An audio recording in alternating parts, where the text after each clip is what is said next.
Hello friends, welcome to the study IQs YouTube channel. मेरा नाम है विशाल चौहान और हिस्ट्री की अपनी सीरीज में आज हम एक और टॉपिक पढ़ने जा रहे हैं। आज हम पढ़ेंगे कैबिनेट मिशन प्लान के बारे में। लेकिन आज के टॉपिक को शुरू करने से पहले मैं स्टूडेंट्स को बताना चाहूँगा कि अगर उन्होंने अभी तक मेरे पिछले सेशंस को नहीं देखा है सो मेक श्योर आप मेरे पिछले सेशंस को ज़रूर देखें। पिछली सभी वीडियोस मेरी आपको एक प्लेलिस्ट में मिल जाएगी। अगर आप स्टडी IQ के यूट्यूब चैनल पर जाएंगे वहाँ पर आपको मेरे नाम से एक प्लेलिस्ट मिल जाएगी, हिस्ट्री सेशंस बाय विशाल चौहान। उसमें सारे पिछले सेशंस मिल जाएंगे। उन सभी सेशंस को देखना शुरू कीजिए, राइट? क्योंकि अगर आपने अभी तक मेरे सेशंस नहीं देखे हैं तो आप अभी तक एक चीज़ जो है वो आप ग्रैस्प नहीं कर पाए हैं कि हम सभी के सभी फैक्ट्स को तो इकट्ठा कर ही रहे हैं, या ज़्यादा से ज़्यादा फैक्ट्स को तो इकट्ठा कर ही रहे हैं, लेकिन हमारा मेन एम्फेसिस है कॉन्सेप्ट जनरेट करना, इतिहास के जितने भी कॉन्सेप्ट्स हैं उन सबको समझना, ताकि अगर आप किसी भी लेवल का एग्जामिनेशन दें, चाहे आप कोई एक दिवसीय एग्जामिनेशन दे रहे हो या अगर आप UPSC का मेंस लिखना चाहते हो, तो हर लेवल के एग्जामिनेशन के लिए ये सेशंस आपके काम आएंगे। सो अगर आपने पिछले सेशंस नहीं देखे हैं सो मेक श्योर आप पिछले सेशंस देखिएगा। यूट्यूब चैनल पर जाएंगे स्टडी IQ के, वहाँ पर मिल जाएगी प्लेलिस्ट। अदरवाइज इस वीडियो के नीचे जो पिंड कमेंट है उस पिंड कमेंट में आपको स्क्रॉल करेंगे नीचे तो लिंक मिल जाएगा आपको उस प्लेलिस्ट का, राइट? सो उस लिंक पे जाकर पिछली प्लेलिस्ट को चेकआउट कीजिए, देखिए क्या क्या सेशंस हैं। ऐसे सेशंस होंगे जो आपको लगेगा कि मेरे इंटरेस्ट के हैं, हो सकता है कि उनकी लेंथ थोड़ी लंबी हो, तो घबराइएगा मत, देखिएगा। उसमें बहुत आराम से इत्मीनान से मैंने समझाने की कोशिश करी है कॉन्सेप्ट्स को। So make sure you check that out. उसके अलावा अगर आप CSC के लिए प्रिपेयर कर रहे हैं तो ऑब्वियसली वहीं नीचे ही आपको स्टडी IQ की लर्निंग एप्लीकेशन का लिंक भी मिल जाएगा डिस्क्रिप्शन में नीचे। उस एप्लीकेशन को इंस्टॉल कीजिए। CSC से रिलेटेड एक पूरा थरो कोर्स अवेलेबल है। Make sure you check that out, right? और पिछले सेशंस देखिएगा, जो सवाल मैं बीच बीच में पूछता हूं उनके जवाब दीजिएगा कमेंट के माध्यम से। बहुत ज़रूरी है, आपका रिविजन होता रहता है, राइट? प्लस जो दूसरे बच्चे हैं जिन्होंने पीछे नहीं पढ़ा होता है या कोई कॉन्सेप्ट भूल गए हैं, उनको भी वो फिर से पढ़ने का मौका मिल जाता है। सो काफ़ी सारे फ़ायदा होता है अगर आप कमेंट छोड़ेंगे, प्लस मुझे फीडबैक मिलता रहता है, राइट? सो आपके कमेंट छोड़ने का बहुत सारा फ़ायदा है बहुत सारे लोगों को। So make sure you do that. उसके अलावा वीडियो पसंद आती है आपको सो डेफिनेटली इस वीडियो को शेयर करें अपने ग्रुप्स में, जो भी आपके पास सोशल मीडिया अवेलेबल है, जहाँ पर भी जिस प्लेटफॉर्म पे आप एक्टिव हैं, शेयर ज़रूर करिएगा अपने लाइक माइंडेड पीपल के साथ जो तैयारी करना चाहते हैं या जो अप्रिशिएट करेंगे मेरे इन एफर्ट्स को। आइए शुरू करते हैं आज का हमारा सेशन। जैसा कि आप देख पा रहे हैं, सबसे पहले हम पढ़ना शुरू करेंगे इलेक्शन रिजल्ट्स को। तो ये किन इलेक्शंस की बात हो रही है? तो अगर आपने मेरा पिछला सेशन देखा है तो मैंने आपको बताया था कि अंग्रेजी सरकार द्वारा ऐलान किया गया था कि भारत में जनरल इलेक्शंस करवाए जाएंगे, both central as well as provisional level पर। ठीक है, नॉट प्रोविजनल लेकिन प्रोविंशियल लेवल पर, right? Provincial as well as central level पर इलेक्शंस करवाए जाएंगे, क्योंकि सेंटर में इलेक्शन हुए थे 1934 में, प्रोविजन्स में इलेक्शंस हुए थे 1937 में। उसके बाद बहुत कुछ घट चुका है। कंजर्वेटिव पार्टी जा चुकी है, द्वितीय विश्व युद्ध खत्म हो चुका है, लेबर पार्टी आ चुकी है, और अब शक्ति का हस्तांतरण यानी कि ट्रांसफर ऑफ पावर का सवाल है कि भारत को किस प्रकार शक्तियां दी जाएं, कितनी शक्तियां दी जाएं, क्योंकि क्रिप्स मिशन फेल हो चुका है, वेवल प्लान फेल हो चुका है, और क्रिप्स मिशन में जो वायदे किए जा चुके हैं, अब उससे आगे अगर आप बढ़ोगे तो आज़ादी ही बचता है। क्योंकि क्रिप्स मिशन में जो वायदे किए गए थे, मैंने आपको बताया ना, उस तरह के वायदे पहले नहीं है, क्योंकि वहां पर कंस्टिट्यूएंट असेंबली बनाने की बात कर दी गई थी, ठीक है, उससे पहले भी की गई थी, लेकिन वहां पर जो है वो ठोस तरीके से नजर आ गया था कि अब आज़ादी की तरफ ये बढ़ रहे हैं स्टेप्स हमारे, क्यों? Because Cripps was a liberal, लेकिन उस समय युद्ध चल रहा था और चर्चिल नहीं चाहता था कि भारत में हस्तांतरण हो शक्ति का। लेकिन अब युद्ध खत्म था, ब्रिटेन कमजोर था, US और USSR चाहता था कि भारत आज़ाद हो, और ब्रिटेन चाहता था कि भारत को जो आज़ादी देनी है उससे ज़्यादा फायदा निकल कर आए, इसीलिए कैबिनेट मिशन प्लान। ठीक है, तो आइए आज हम समझेंगे कैबिनेट मिशन प्लान्स को। लेकिन उससे पहले मैंने बोला ना, इलेक्शन के लिए बोला अंग्रेजी सरकार ने, और आप मुझे तुरंत बताएंगे कि किसने अनाउंसमेंट करी थी कमेंट के माध्यम से। अगर आपने पिछला सेशन देखा है सो आप भली भांति जानते होंगे, मैंने उसमें समझाया था। सो आप बताएंगे किसने तो अनाउंसमेंट करी थी कि इलेक्शन होंगे भारत में, 45 में अनाउंसमेंट करी थी जो, और उस व्यक्ति का नाम बताएंगे मुझे कि किस समय अनाउंसमेंट करी थी और किस व्यक्ति ने अनाउंसमेंट करी थी? दो सवालों के जवाब अभी कमेंट में दीजिए, ठीक है। सो इलेक्शंस हुए और अब उन इलेक्शंस का रिजल्ट देखते हैं कि रिजल्ट इलेक्शंस का क्या रहा। आइए सबसे पहले पॉइंट से उठाते हैं परफॉर्मेंस ऑफ कांग्रेस। कांग्रेस का परफॉर्मेंस कार्ड देखते हैं। It got 91% of non Muslim votes. Congress के लीडर्स क्विट इंडिया मूवमेंट से ही जेल में बंद थे। जून में उनको जेल से रिहा करा गया। आईएनए के ट्रायल्स हुए। देश में आईएनए के ऊपर जो ट्रायल हुआ उसको लेकर जो है वो देश के जितने भी पॉलिटिकल हॉटस्पॉट्स हैं वहां पर प्रदर्शन हुआ, जिसमें बंबई और कलकत्ता जो है वो अग्रणी रहे। पिछले ही सेशन में हमने ये चीजें कवर करी हैं कि किस तरह बंबई और कलकत्ता में स्टूडेंट्स और बंबई में रेटिंग्स ने क्या करी, म्यूटनी, ठीक है, आईएनए ट्रायल्स के चलते। तो जो कांग्रेस के लीडर्स हैं, मैंने आपको पिछले सेशन में बताया था ना कि कांग्रेस के लीडर्स ने जो ये म्यूटनी करने वाले जो आईएनए जो रेटिंग्स के यानी कि जो नेवल रेटिंग्स थे उनको बोला कि आप ये म्यूटनी को बंद करो क्योंकि अब शक्ति का हस्तांतरण होने जा रहा है। ये मैंने पिछले सेशन में बताया ना कि अब आपको एक मूवमेंट करने की जरूरत नहीं है, हम जीत चुके हैं, कंस्टिट्यूएंट असेंबली बनने वाली है, क्योंकि भले ही कैबिनेट मिशन आएगा उसकी घोषणा फरवरी 1946 में हुई, लेकिन 6 महीने पहले ही ब्रिटेन की कैबिनेट में इस तरह की डिस्कशंस आनी शुरू हो गई थी कि अब भारत में एक मिशन भेजा जाए और भारत में किस तरह शक्ति का हस्तांतरण किया जाएगा उस चीज को डिसाइड किया जाए। क्योंकि क्रिप्स मिशन प्लान में जो नॉट क्रिप्स मिशन प्लान लेकिन जो क्रिप्स मिशन आया था उसमें जो प्रोविजंस थे अब उससे तो कुछ ज्यादा ही देना पड़ेगा, क्योंकि अगर नहीं दिया तो अंग्रेजी सरकार डरी हुई थी कि अगर 1942 में जो क्विट इंडिया लाई थी कांग्रेस, अगर उस तरीके का मास एजिटेशन अभी आ गया ना और आईएनए ट्रायल्स के चलते जो लोगों के अंदर रोष है प्लस जो रेटिंग्स या जो भारतीय मिलिट्री या मिलिट्री के ही जो लोग हैं वो धीरे धीरे उनकी सहानुभूति जो है वो मासिस के साथ बढ़ती जा रही है, या जो एक जनरल लोगों के अंदर परसेप्शन बनता जा रहा है कि आजादी मिलने वाली है, राइट। तो ऐसी सिचुएशन में अंग्रेजों ने सबसे सेफ रास्ता चाहिए अंग्रेजों को कि चुपचाप से निकल लिया जाए और ज्यादा से ज्यादा जो है वो अपने एक्सट्रैक्शन के समय फायदा जो है वो ला सके, ठीक है। क्योंकि अगर अभी 1942 के लेवल का एक और जो है वो मास एजिटेशन हो जाता तो उसमें सेना, कोई गारंटी नहीं थी अंग्रेजी सरकार को कि जो उनकी खुद की सेना है या पुलिस फोर्स है वो ही उनके खिलाफ म्यूटनी ना कर दे। उनको कोई गारंटी नहीं थी कि जितने भी भारतीय अफसर हैं वो उनके खिलाफ जो है वो म्यूटनी ना कर दें, क्योंकि अंग्रेज भली भांति जानते थे कि अब वो समय आ चुका है कि हमारे पास इस तरह का सिस्टम नहीं है, हमारे पास इस तरह का सिस्टम नहीं है कि हम इन्हें कुचल दें। तो मैं आगे कारण में बताऊंगा इन सब पॉइंट्स को, मैं ये सारे मुद्दों को हम पॉइंट्स के माध्यम से देखेंगे ही कि क्यों अभी जो है वो आज़ादी या क्रिप्स मिशन क्यों लाया गया, राइट। कारण मैं आपसे जो है वो डिस्कस करूंगा, लेकिन सबसे पहले हम इलेक्शन के रिजल्ट देख लेते हैं, ठीक है। सो कांग्रेस ने पहला पॉइंट देखिएगा, it got 91% of the non Muslim votes. जितने भी नॉन मुस्लिम वोट्स थे या जिसको जनरल कैटेगरी कहा जाता था, क्योंकि जनरल मुस्लिम और सिख ये जो है वो 3 इलेक्टोरेट्स हुआ करते थे, ठीक है। जनरल इलेक्टोरेट होता था, मुस्लिम इलेक्टोरेट होता था और एक सेपरेट सिख इलेक्टोरेट, ठीक है।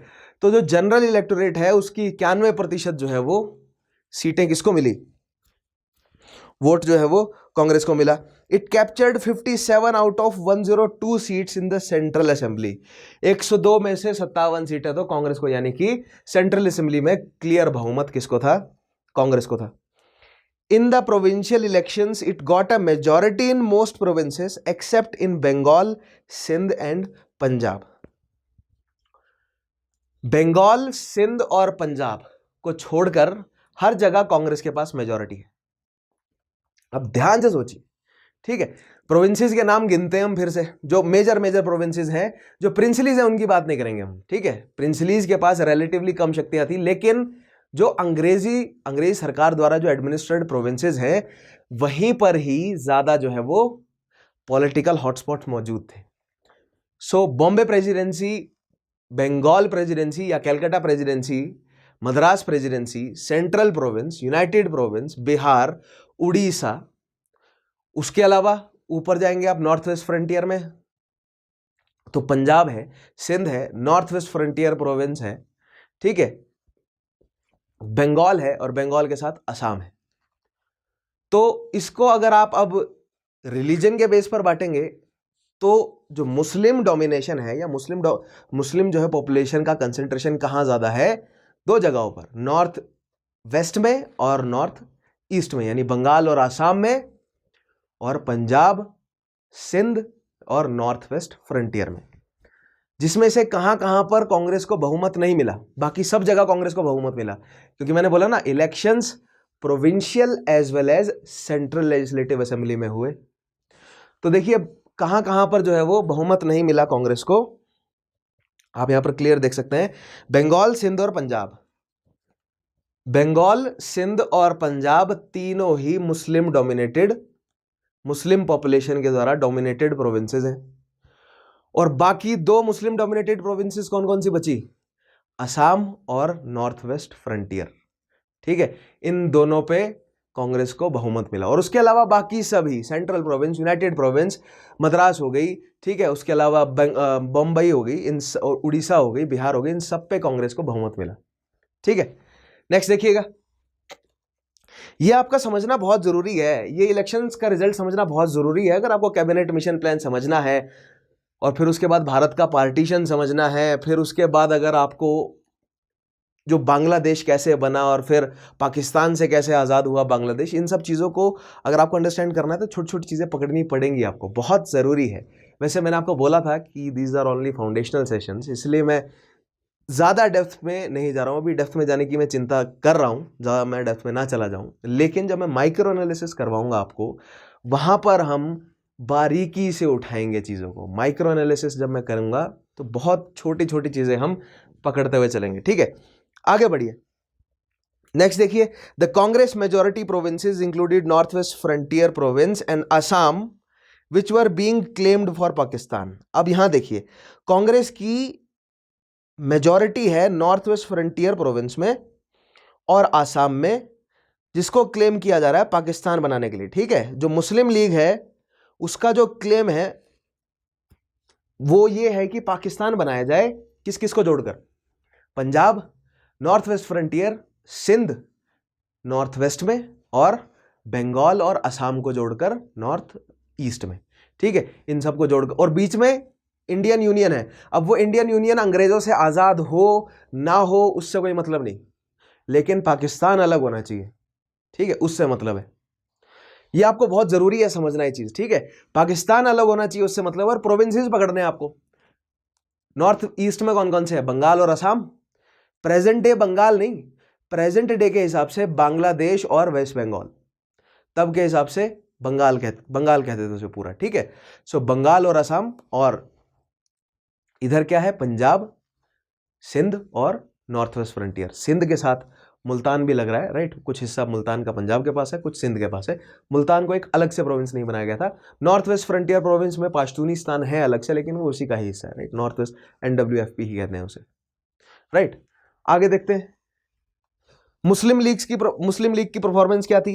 It got 86.6% of the Muslim votes, it captured 30 reserved seats in the central assembly, in the provincial elections it got majority in Bengal and Sindh. Provinces में कहां पर मेजॉरिटी आई? जहां पर कांग्रेस को मेजॉरिटी नहीं आई वहां पर किसको मेजॉरिटी आई? मुस्लिम लीग को, सिंपल सी बात है, ठीक है। कांग्रेस को कहां कहां पर मेजॉरिटी नहीं आई? बंगाल, सिंध और पंजाब। तो इस हिसाब से तो मुस्लिम लीग को बंगाल, सिंध और पंजाब में मेजॉरिटी होनी चाहिए, ठीक है, लेकिन पंजाब में मेजॉरिटी नहीं है मुस्लिम लीग को। क्यों नहीं है? क्योंकि वहां पर यूनियनिस्ट पार्टी है और अकाली दल है, ठीक है, अकाली पार्टी है और यूनियनिस्ट पार्टी है, जिनके जो है वो लगभग मतलब मेजॉरिटी किसी के पास नहीं है, लेकिन बहुत सारे वोट्स, मोर देन, मतलब कांग्रेस से भी और मुस्लिम लीग से भी ज्यादा वोट थे उनके पास। दैट मीन्स पंजाब में ना ही कांग्रेस को मेजॉरिटी मिली ना ही मुस्लिम लीग को मिली, मेजॉरिटी वहां पर नहीं रही, वहां पर एक कोalition की सरकार बनी थी, ठीक है। लेकिन मुस्लिम लीग खुश थी अपनी परफॉर्मेंस थे, क्योंकि जो 37 के इलेक्शंस हुए थे ना, उसमें मुस्लिम लीग ने इससे भी बुरा प्रदर्शन किया था। यहां पर एटलीस्ट बंगाल और सिंध में उसके पास मेजॉरिटी तो रही, ठीक है। इससे पहले और भी बुरा परफॉर्मेंस था मुस्लिम लीग का, ठीक है। इन पंजाब अ यूनियनिस्ट कांग्रेस अकाली कोalition अंडर खिजर हयात खान अज्यूम पावर। तो मैंने आपको बताया ही है, पंजाब का प्रीमियर था पहले खिजर हयात खान, ठीक है। यूनियनिस्ट कांग्रेस अकाली कोalition और यूनियनिस्ट पार्टी का मेंबर था। खिजर हयात खान के बारे में मैंने पिछले सेशन में मेंशन किया ही है। नेक्स्ट चीज देखिएगा, सिग्निफिकेंट फीचर्स ऑफ इलेक्शन क्या कह रहे हैं। The elections witnessed communal voting in contrast to strong anti-British unity shown in various upsurges due to separate electorates and limited franchise for the province. Less than 10% for the population could vote on the Central Assembly and less than 1% of the population was eligible. ठीक है।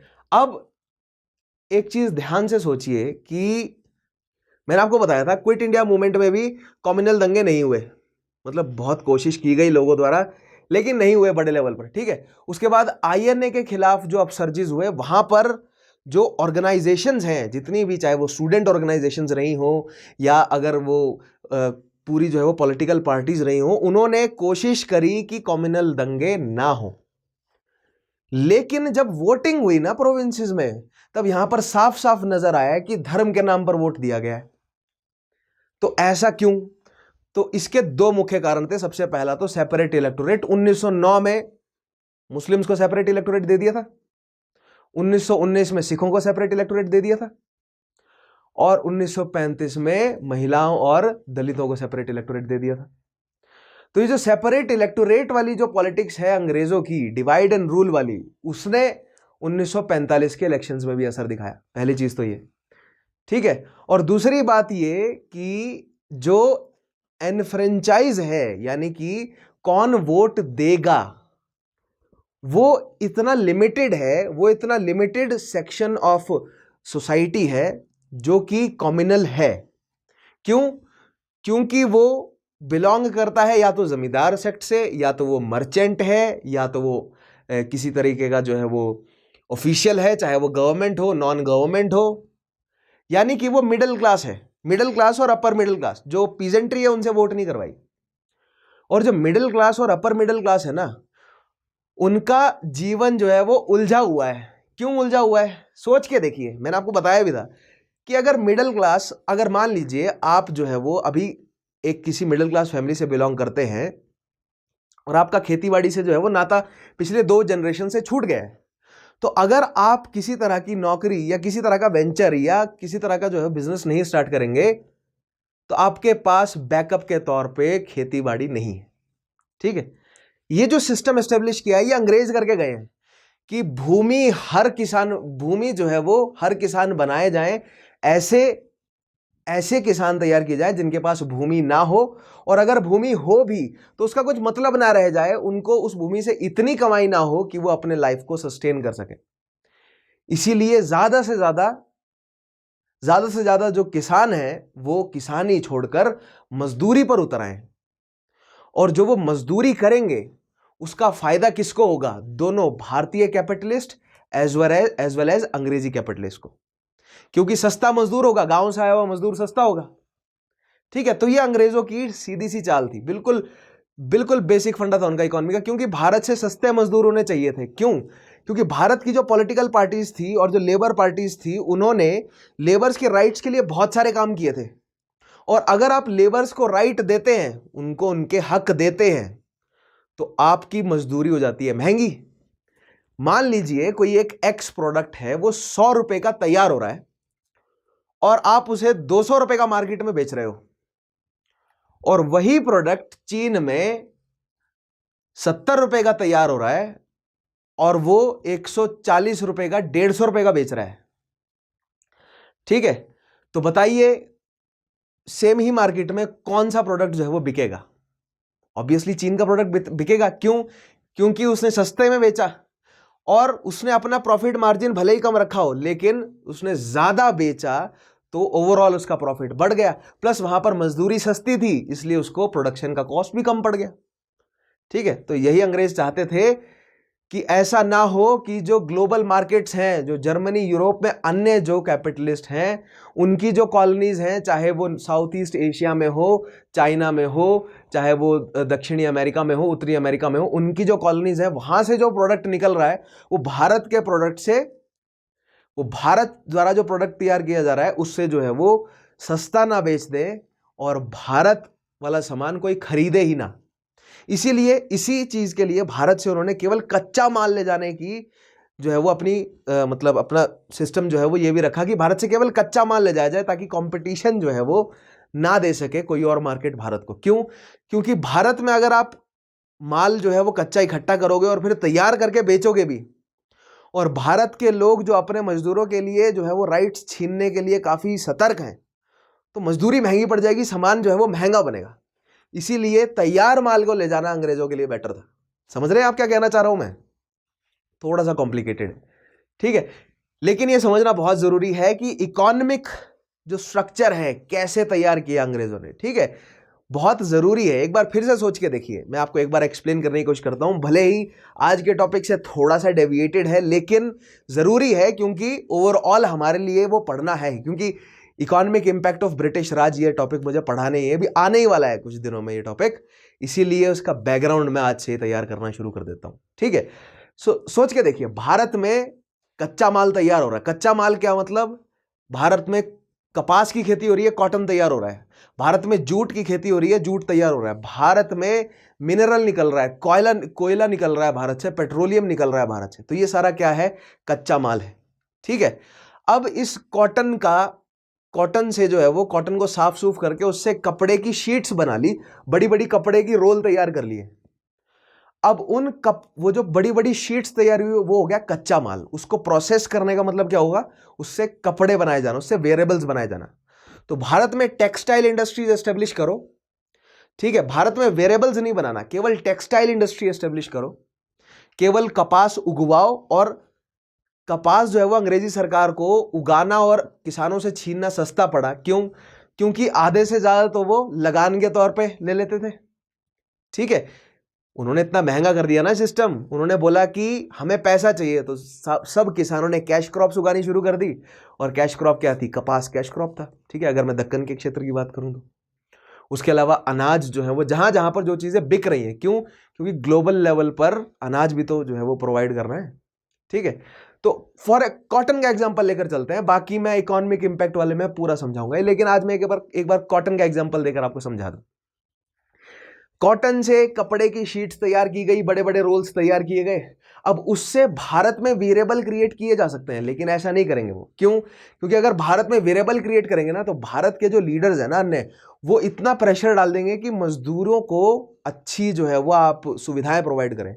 इससे वही product जो 70 या 60 रुपए में चीन produce कर रहा है, वही यहां पर इंडिया में 100 रुपए का प्रोड्यूस हो जाएगा। तो अंग्रेजों का मुनाफा घट जाएगा, क्योंकि जो इंटरनेशनल मार्केट है वहां पर चीन का प्रोडक्ट बिक जाएगा, ठीक है। इसीलिए भारत से ये जो पूरा का पूरा रोल है कपड़े का, इसको एक्सपोर्ट किया जाए, इसको ले जाया जाए यूरोप या अफ्रीका या अन्य किसी और जो है वो जहां पर हमने इंडस्ट्रियलाइजेशन कर दिया है प्रॉपर, राइट, वहां पर इंडस्ट्रियलाइजेशन हो गया है, वहां पर कच्चा माल तैयार नहीं हो रहा लेकिन माल प्रोसेस हो रहा है वहां पे। तो वहां पर इस पूरे के पूरे टेक्सटाइल के रोल को ले जाओ और उधर से शर्ट बनाओ और फिर वो शर्ट पैंट भारत में लाकर बेचो या चाइना में लाकर बेचो। तो अब यहां पर बैलेंस ऑफ पावर हो गया। देखिए, इंग्लैंड जो है वो यूरोप में है और कॉलोनी उनकी इंडिया में है और साउथ अफ्रीका में है, ठीक है। और अफ्रीका के नाइल रिवर से लेकर आप नीचे तक देखेंगे ना, तो जितना भी उपजाऊ एरिया है, जो रिलेटिवली उपजाऊ एरिया है अफ्रीका का, वो अंग्रेजों ने अपने कंट्रोल में कर रखा, ठीक है। और भारत है और साउथ ईस्ट एशिया के कुछ एक मलाया, सिंगापुर वगैरह अंग्रेजों ने अपने कंट्रोल में किए हैं, ठीक है। और बर्मा और उसकी कोस्ट लाइन, ठीक। तो ये प्रोडक्शन देने वाले मार्केट है। उसके अलावा लंदन में, यूरोप में और अमेरिका में, जो अमेरिका का ईस्ट कोस्ट है, वहां पर जो उनकी 13 कॉलोनीज हैं, ठीक है, 13 कॉलोनी, वहां से वो क्या कर रहे हैं? इंडस्ट्रियलाइजेशन कर रहा है वहां पर प्रोडक्ट तैयार कर रहे हैं वो, और बेच कहाँ रहे हैं? अफ्रीका में बेच रहे हैं, यूरोप में बेच रहे हैं, साउथ ईस्ट एशिया में बेच रहे हैं, भारत में बेच रहे हैं। दूसरे ठेकेदार और कौन है? यूरोप में अन्य बहुत है, जर्मनी है, रशिया है, चाइना उभरता हुआ ठेकेदार था उस समय। जापान था उभरता हुआ ठेकेदार, ठीक है। तो इसीलिए ये जो इकोनॉमी का बैलेंस है ना, इसको क्रिएट करना बहुत अनिवार्य था, किसके लिए? इंग्लैंड के लिए। और इसी इकोनॉमी के बैलेंस को क्रिएट करना, ठीक है, मैं आपको ये समझाना कहां से शुरू किया था कि एक लिमिटेड फ्रेंचाइज है, और जो लिमिटेड फ्रेंचाइज से मैं कनेक्ट करता हूं, ठीक है। मैंने क्या बोला? पूरी चीज से हमने क्या समझा कि भारत में उन्होंने किस तरह भारत में जो गरीब है ना उनको गरीब ही रखा, जो मिडिल क्लास है उसको डिपेंडेंट बना दिया अपने ऊपर, क्योंकि उन मिलों पे काम करने वाले, सुपरवाइज करने वाले, उन मिलों को सुपरवाइज करने वाले कौन थे? भारतीय थे। उनके मिल ओनर्स भारतीय कैपिटलिस्ट और अंग्रेजी कैपिटलिस्ट, ठीक है। और ऊपर सरकार में कौन? अंग्रेजी और भारतीय लोग। और जो खेती कौन कर रहा है? किसान कर रहा है। लेकिन ज्यादातर जो है वो भूमि छीन कर किसानों से किसको दे दी गई? जमींदारों को दे दी गई, या किसके पास थी? अंग्रेजों के पास खुद थी। जहां पर रायतवाड़ी सिस्टम है वहां पर जमींदार अंग्रेज खुद था, ठीक है। तो इससे हुआ क्या? इससे जो किसान है उसकी जनसंख्या बहुत ज्यादा बढ़ गई, ठीक है। जो पीजेंट्री है, जो आर्टिशंस है, उनकी जनसंख्या बहुत ज्यादा हो गई, लेकिन उनके पास पैसा नहीं है, तो उनके पास वोट नहीं है, ठीक है। प्लस वो अंग्रेजों के ऊपर जो है वो डिपेंडेंट है भी, लेकिन पूरी तरह डिपेंडेंट नहीं है, क्योंकि उनके पास भूमि है अभी भी। लेकिन जो मिडिल क्लास है वो पूरी तरह अंग्रेजों के ऊपर डिपेंडेंट है, इसीलिए वो अंग्रेजों का लॉयलिस्ट बन के रहता है। जैसा अंग्रेज कहते हैं वैसा उनके साथ चलता है।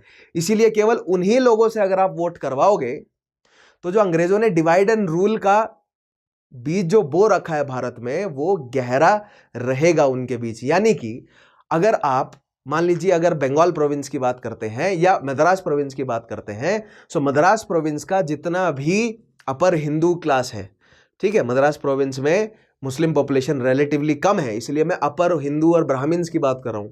वो सब किसके लॉयलिस्ट हैं? वो सब अंग्रेजों के लॉयलिस्ट हैं, ठीक है। सब मैं इसलिए बोल रहा हूं क्योंकि ज्यादातर है, ठीक है। मतलब आपको बात समझ आए, इसलिए बात में वजन आ जाए, इसलिए कह रहा हूं ऐसा, राइट। तो जो ज्यादातर अपर हिंदू कास्ट के, जो साउथ इंडिया के मिडिल क्लास के लोग हैं, या जो जमींदार है वहां के, ठीक है, या जो कैपिटलिस्ट हैं वहां के, वो अंग्रेजों के लॉयलिस्ट हैं। और अगर आप उन्हीं से वोटिंग करवाओगे, तो अंग्रेजों द्वारा बनाए हुए सिस्टम के अकॉर्डिंग ही वो वोट करेंगे, और वो सिस्टम था डिवाइड एंड रूल का। इसीलिए इस इलेक्शन का कोई खास फायदा जो है वो होने वाला नहीं था। इसीलिए इस इलेक्शन में कम्युनल बेसिस पर क्या हुआ? कम्युनल बेसिस यानी कि धर्म के आधार पर वोट डाला। तो आई होप आपकी जो है थोड़ी सी, मैंने थोड़ा सा कोशिश करा माइक्रो एनालिसिस पर ले जाने का आपको, ठीक है।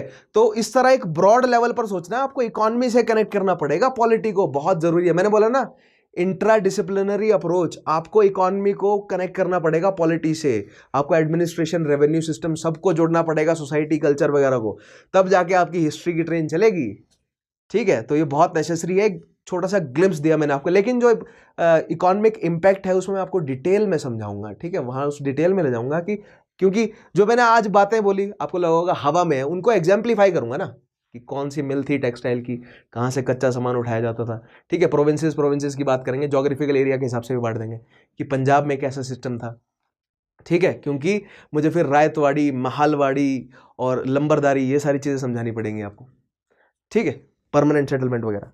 आगे देखते हैं। सो सेपरेट इलेक्टोरेट्स और लिमिटेड फ्रेंचाइज जो है वो इस इलेक्शन के सिग्निफिकेंट फीचर रहे, और कम्युनल वोटिंग हुई। नेक्स्ट चीज देखते हैं। अब आता है कैबिनेट मिशन, ठीक है। कैबिनेट मिशन और कैबिनेट मिशन प्लान दो अलग अलग चीजें हैं, आज आपको समझ आएंगी कैसे। कैबिनेट मिशन आया पहले, और फिर उस मिशन ने, कैबिनेट मिशन क्यों लाया गया? ताकि भारत में शक्ति का हस्तांतरण कैसे किया जाना है, इस पर डिस्कशन शुरू किए जाए भारतीय पॉलिटिकल पार्टीज से। यह था कैबिनेट मिशन, ठीक है। जो कैबिनेट आई ना 3 लोगों की, इनका मिशन था ये।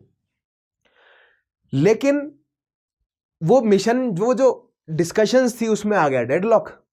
तो अब इस कैबिनेट मिशन ने एक प्लान प्रपोज किया कि जो पॉलिटिकल डेडलॉक आ गया है लीडिंग पार्टीज कांग्रेस और मुस्लिम लीग के बीच में, तो एक बीच का रास्ता कैसे निकाला जाए, क्योंकि शक्ति का हस्तांतरण तो करना ही है, क्योंकि अंग्रेजी सरकार बचते हुए चल रही है।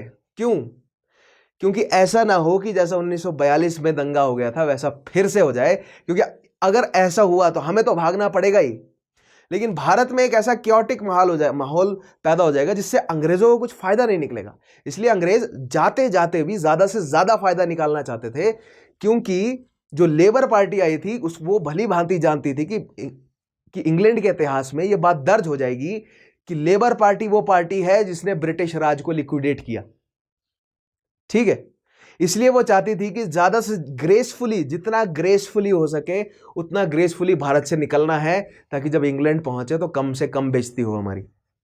ठीक है, कंजर्वेटिव्स हमारी कम से कम बेइज्जती करें। तो ये कंजर्वेटिव और लिबरल्स का जो प्रॉब्लम है, मैंने आपको पिछले सेशन में समझाया ही है। ठीक है, चर्चिल और एटली के बीच में क्या पंगा था, चर्चिल और उससे पहले क्रिप्स के बीच में क्या डिस्प्यूट था, तो ये हमने पहले डिस्कस करी है। ठीक है, आगे देखते हैं।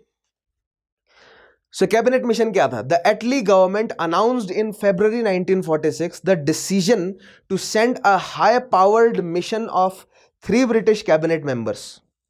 ठीक है, 1946 में, February 1946 में एटली की गवर्नमेंट, एटली कौन था? He was the prime minister of the British government after the elections of 1945 and he represented the labour party. ठीक है, so February 1946 the decision to send a high powered mission of 3 British cabinet members, 3 British cabinet members कौन कौन से? Pethick Lawrence, जो कि secretary of the state for India, मैंने आपको पिछले सेशन में बताया, Pethick Lawrence was the secretary of the state and was a labour party member Indeed. In fact all of these three जो आए हैं कैबिनेट मिशन बनकर भारत में, ये सब लेबर पार्टी के ही बंदे थे।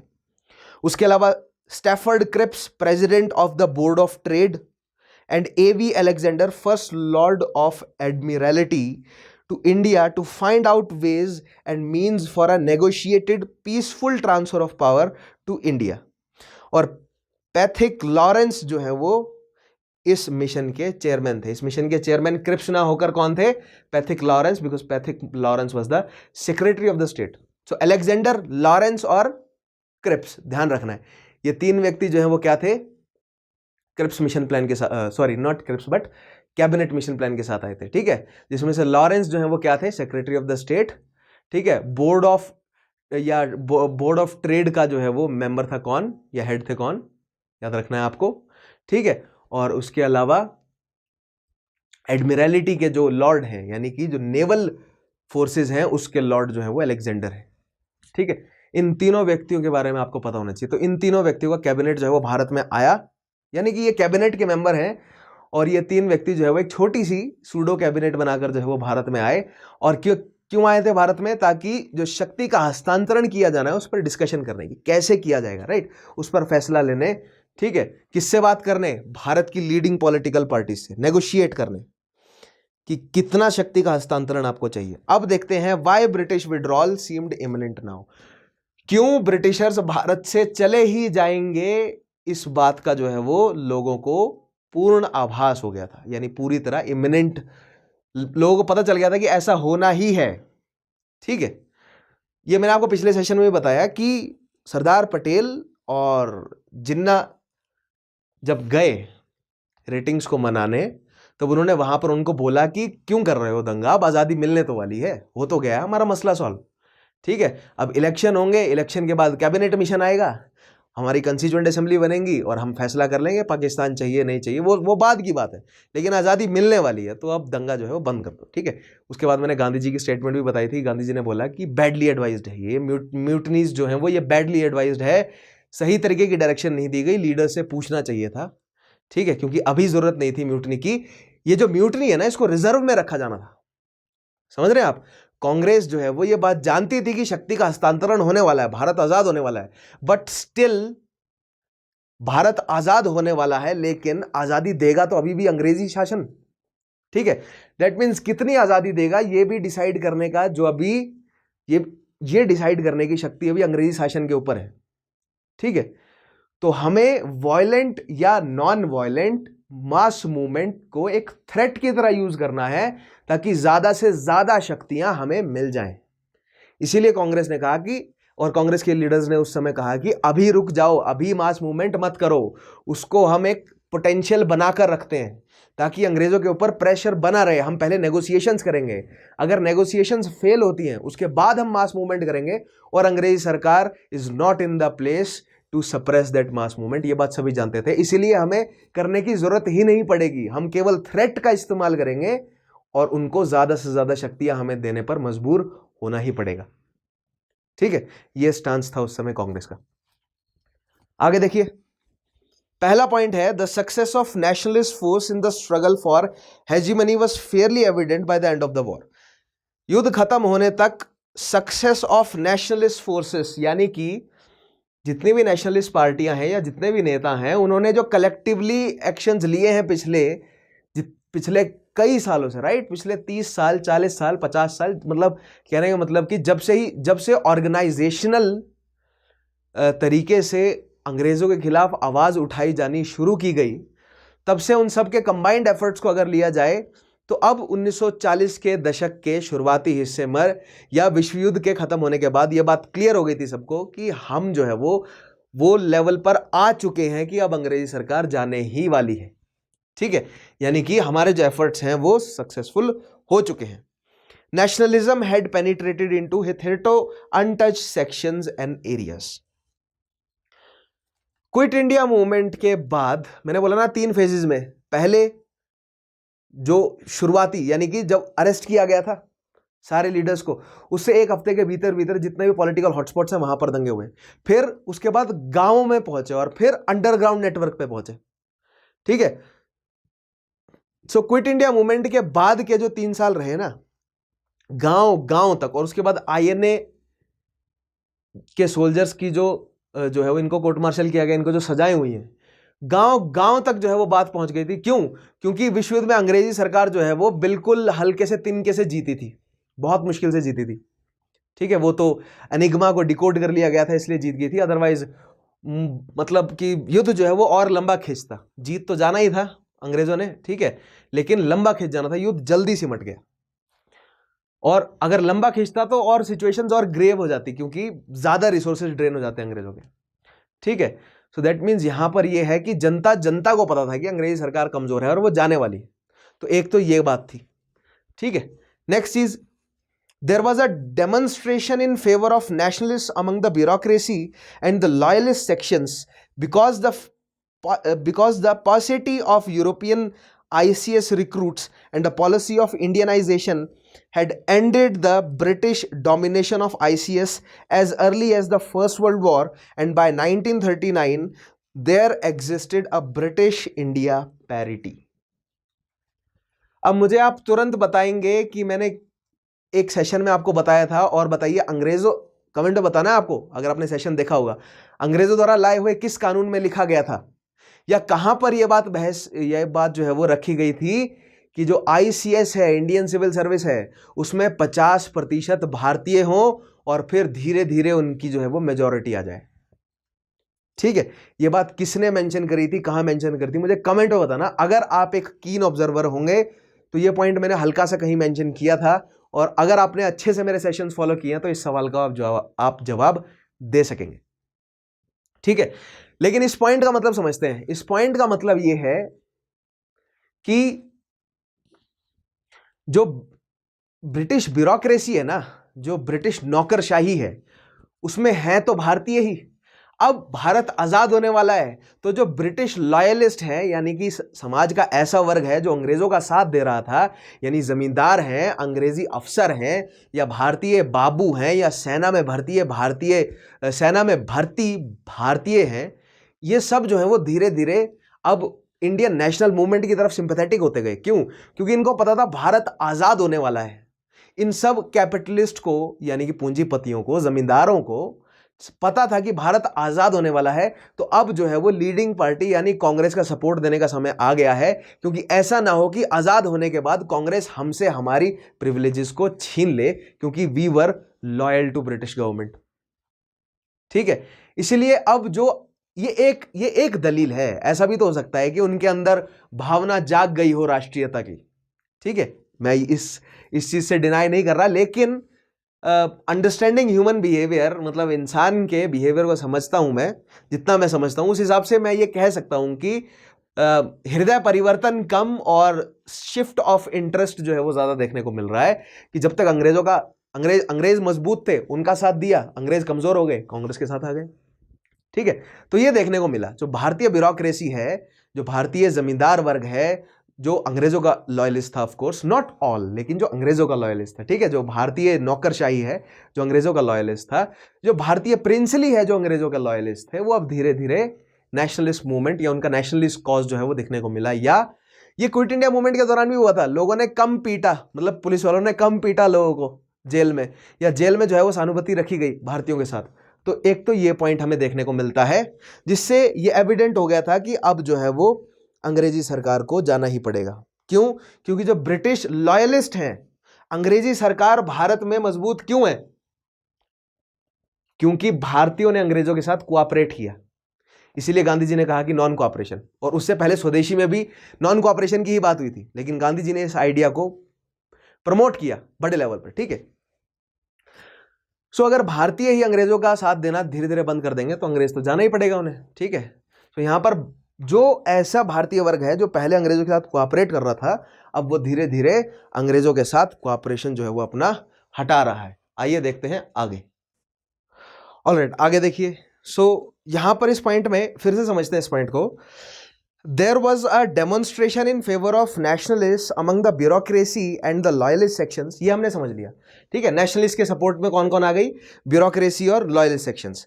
Because the पॉसिटी of European ICS, European ICS की संख्या जो है वो कम हो गई थी, यानी कि अंग्रेजी या फॉर दैट मैटर यूरोपीय जो ब्यूरोक्रेट है या नौकरशाह है वो भारत में कम हो गए थे। और खासकर विश्व युद्ध के दौरान उनको जो है वो, क्योंकि भारत में ये मिलिट्री एरिस्टोक्रेसी है, यानी कि जो आईसीएस भारत में आ रहे हैं ना, उनके साथ उनकी जो पोस्ट है वो civil as well as military भी है, यानी दीवानी और फौजदारी दोनों शक्तियां हैं उनके पास कई जगहों पर, ठीक है। ऐसा नहीं है हर जगह, लेकिन कई जो है वो मिलिट्री ऑक्यूपेंसी भी थी। सो दैट मीन्स युद्ध में उनको जो है वो खपा दिया गया।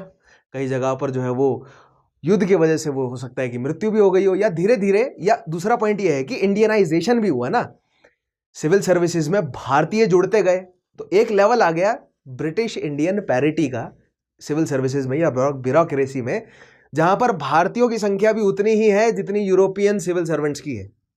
कई जगहों पर, कई प्रोविंसेस में भारतीय सिविल सर्वेंट्स की संख्या ज्यादा है। और वो सिविल सर्वेंट्स किसकी तरफ झुक गए? अब इंडियंस की तरफ। अब अंग्रेजों के पास पैसा नहीं है कि नए यूरोपीय सिविल सर्वेंट्स को भारत में भर्ती किया जाए। तो एक ये भी बड़ी समस्या थी। क्यों? क्योंकि अगर अब उन्होंने शक्ति का जो है वो हस्तांतरण भारतीयों को नहीं किया, यानी कि पावर को ट्रांसफर नहीं किया या भारत को आजाद नहीं किया, तो फिर से मास मूवमेंट होगा। और इस मास मूवमेंट को सप्रेस करने की जब बारी आएगी तो जो भारतीय ब्यूरोक्रेट्स हैं वो नेशनलिस्ट का साथ देंगे। प्लस जो प्रोविंशियल इलेक्शंस में कांग्रेस जीत गई है, तो जो प्रोविंशियल मिनिस्टर्स हैं वो अपनी कैपेसिटी का इस्तेमाल करते हुए मास मूवमेंट की मदद करेंगे। प्लस जो आईएनए की ट्रायल्स हुई, उससे जो सेना में, भारतीय सेना में जो अंग्रेजों के खिलाफ रोष भर गया है, वो ऐसा ना हो कि वो सेना जो है वो अंग्रेजों के खिलाफ फ्लिप हो जाए। सो दैट मीन्स अभी मास मूवमेंट कर देती अगर कांग्रेस, तो अंग्रेजों के लिए बहुत ज्यादा रिस्की था। इसीलिए आजादी देना ही अब एकमात्र चारा जो है वो बच गया था अंग्रेजों के पास, ठीक है। अब उसमें आजादी देना ही एकमात्र चारा बच गया था, लेकिन आजादी किस तरह दी जाएगी, कितनी शक्ति दी जाएगी, और उसमें से क्या क्या जो है वो शक्तियां अंग्रेजों के पास बचेंगी, ये मुद्दा रह गया था नेगोशिएशन करने का। क्योंकि क्रिप्स मिशन में जो वायदे कर दिए गए थे उससे तो एक स्टेप आगे बढ़ना ही था, ठीक है। इसीलिए कैबिनेट मिशन प्लान में आगे क्या क्या वायदे किए गए, आइए देखते हैं।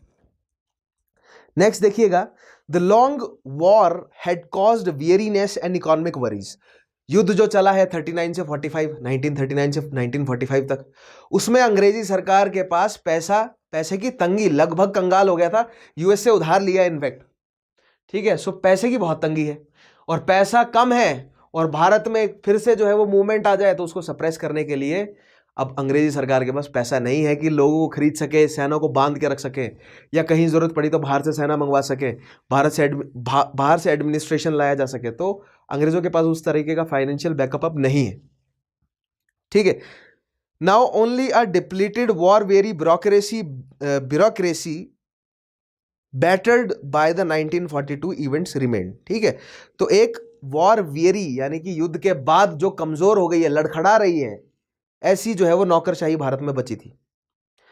The British strategy of conciliation and repression had it's limitations and contradictions. जो अंग्रेजों की कैरेट और स्टिक्स की जो पॉलिसी रही थी, कहां से देख रहे हैं हम? स्वदेशी मूवमेंट से। उसके बाद मॉन्टेगू जो डिक्लेरेशन है, गांधी जी को आजाद किया जाना, ठीक है, कमीशन, साइमन कमीशन आना 1935, उसके अलावा राउंड टेबल कॉन्फ्रेंस, हर जगह जो है वो कैरेट और स्टिक की जो पॉलिसी अंग्रेजों ने अपनाई है वो अब नहीं चलने वाली। क्यों? क्योंकि कैरेट और स्टिक तभी चल सकता है जब उनकी लाठी मजबूत हो। उनकी लाठी कमजोर हो चुकी है तो अब वो इस पॉलिसी का इस्तेमाल भी नहीं कर सकते। प्लस उनके पास अब इतनी शक्ति नहीं है कि वो भारतीयों को मनाए या भारत में, क्योंकि खुद की ब्यूरोक्रेसी उनकी अब भारत या खुद के लॉयलिस्ट जो है वो अब नेशनलिस्ट एजेंडा को सपोर्ट करने लग गए हैं। After the Cripps offer there was little left to offer for conciliation except full freedom. Cripps mission के बाद केवल क्या बचा था? पूर्ण जो है वो स्वतंत्रता देना ही बच गया था, क्योंकि क्रिप्स मिशन में जो है वो घोषित कर दिया गया था कि एक कंस्टिट्यूएंट असेंबली लाई जाएगी और फिर वो कंस्टिट्यूएंट असेंबली जो है वो इंटरिम गवर्नमेंट की तरह काम करेगी और फिर धीरे धीरे भारत में जो है वो आज़ादी दे दी जाएगी भारत को, यानी कि शक्ति का हस्तांतरण कर दिया जाएगा। तो अब बच ही क्या गया था? नेक्स्ट चीज देखिए, when non-violent resistance was repressed with force, the naked force behind the government stood exposed. While if the government did not clamp down on sedition or made offers for truce, it was seen to be unable to wield authority and its prestige suffered.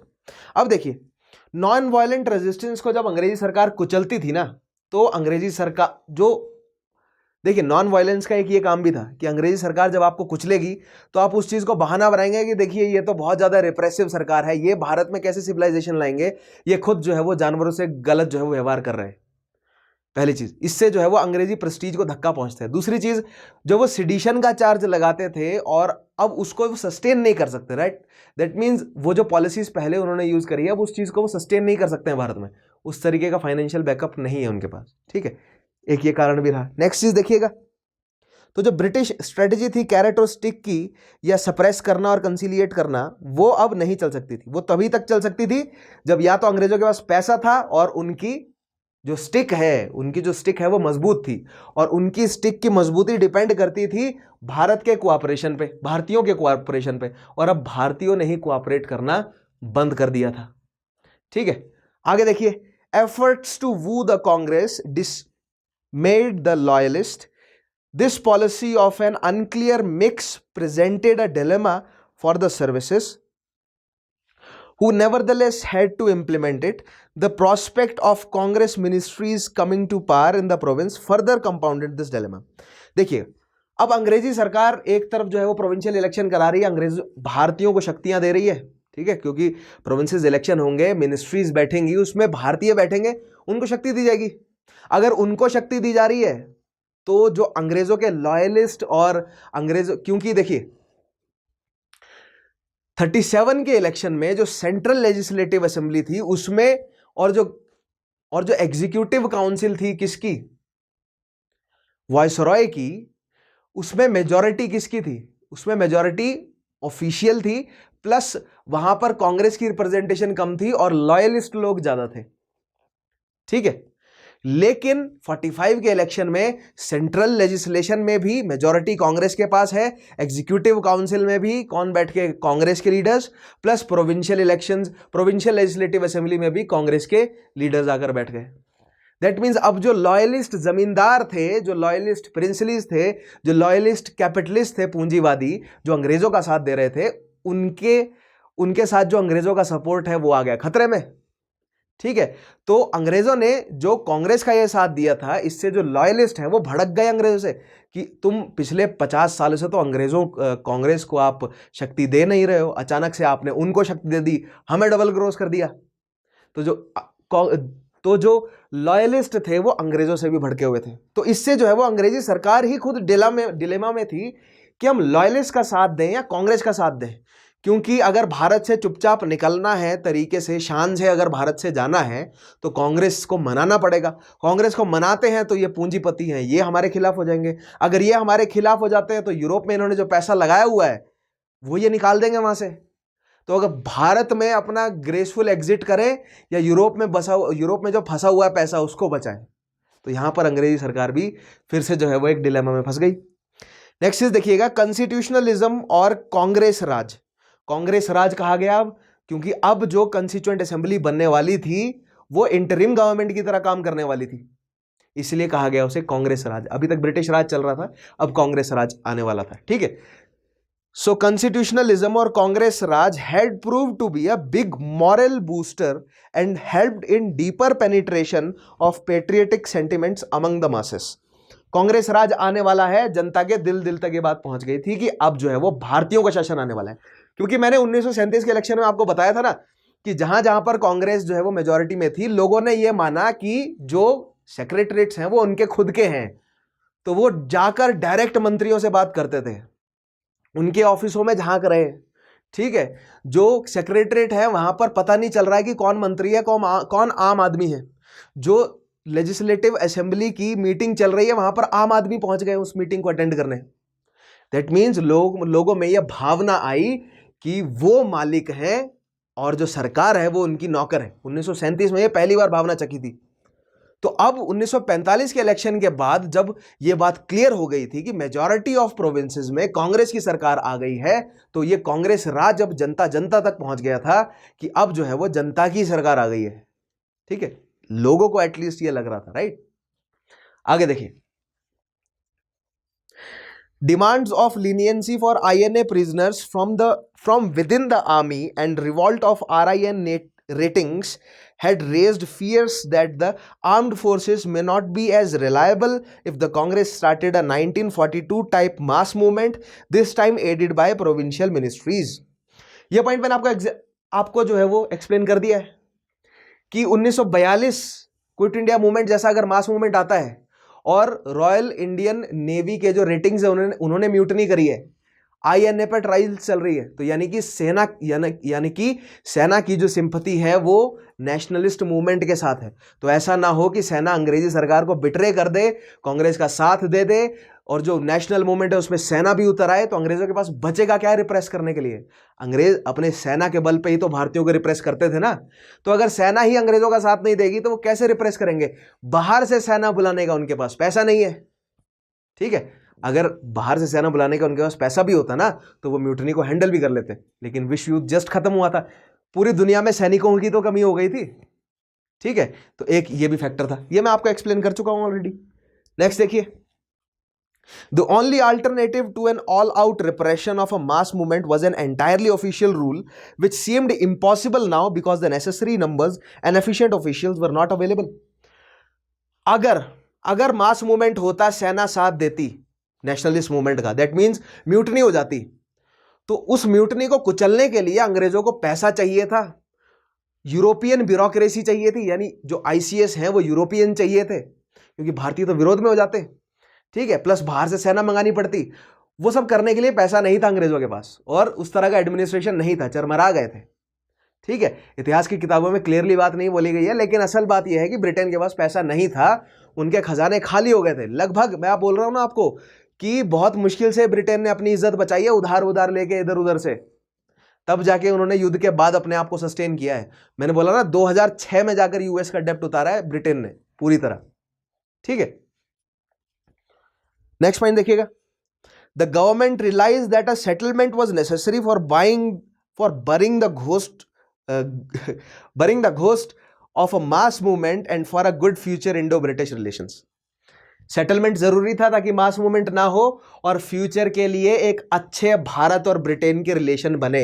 ये good future Indo British relations का क्या मतलब है कि Britain की सरकार अभी भी ये उम्मीद रख रही थी कि भारतीय आगे आने वाले भविष्य में ब्रिटेन की सैन्य मदद करेंगे, ठीक है। मतलब इतनी ऑडेसिटी थी उनकी कि वो अभी भी ये एक्सपेक्ट कर रहे थे कि भारतीय आगे आने वाले भविष्य में सैन्य मदद करेंगे, किसकी, ब्रिटेन की। क्योंकि इसकी दलील क्या दी, अंग्रेजों ने कहा कि अगर हम यहां से चले जाएंगे ना तो डिफेंस को हम जोड़कर रखेंगे। क्यों? क्योंकि अगर हम चले जाते हैं ना तो ऐसा ना हो कि आप डिफेंसलेस रह जाओ, आपके पास सेना ना हो और आपको बाद में आके कोई एक्वायर कर ले। इससे हमारे ऊपर कलंक लग जाएगा कि हमने देखो ऐसा क्या एडमिनिस्ट्रेशन चलाया था जो 4 दिन भी नहीं चल सका। हमारे जाने के बाद, ठीक है। लेकिन ये बात उन्होंने जो है वो इस तरह पुट करी, लेकिन असल मतलब ये था कि वो चाहते थे कि भारत की जो जनसंख्या है, सैन्य जनसंख्या, उसका फायदा अंग्रेजों को मिलता रहे। ये था उनका मोटिव, ठीक है। भारतीयों ने ऑब्वियसली इस चीज के लिए मना किया, ठीक है। तो आगे मैं बताऊंगा क्लॉजेस के बारे में इन सब। नेक्स्ट चीज, so future Indo British relations not just in terms of army, यानी कि डिफेंस के टर्म्स में नहीं, लेकिन उसके अलावा ट्रेड के टर्म्स में भी, कि ट्रेड भी जो है वो भारत और ब्रिटेन के बीच में अच्छा बना रहे, क्योंकि भारत जो है वो उपजाऊ भूमि है, मल्टी मिनरल मल्टी रिसोर्सेज हैं भारत में। यहां से जो प्रोडक्शन क्रिएट होगा उसका फायदा ब्रिटेन को मिलते रहना चाहिए, भले ही उनको अब ज्यादा दाम देना पड़े। पहले वो फ्री में छीन ले रहे थे, अब दाम देना पड़ेगा, ठीक है, क्योंकि यूएस का कर्जा भी तो उतारना है ना, ठीक है। आगे देखिए, नेक्स्ट पॉइंट आएगा, now the overarching aim of British policy makers was a graceful withdrawal. अब इन सारे पॉइंट्स को ध्यान रखते हुए हम अंत में ये बोल सकते हैं कि ब्रिटिशर्स चाहते थे कि भारत से एक मतलब इज्जत बचाते हुए भारत से हम निकल जाए, एक ग्रेसफुल विड्रॉल करें हम भारत से। ऐसा ना हो कि मतलब पूरे जो हमने इतना 150-300 साल जो शासन किया है उसका ये ना आ जाए कि जो मतलब उसका ये रिजल्ट ना निकल कर आए कि हमने कुछ भी नहीं किया, राइट। हम जो है वो एक चूहे की तरह वहां से दुम दबाकर हमें भागना पड़ा, ठीक है।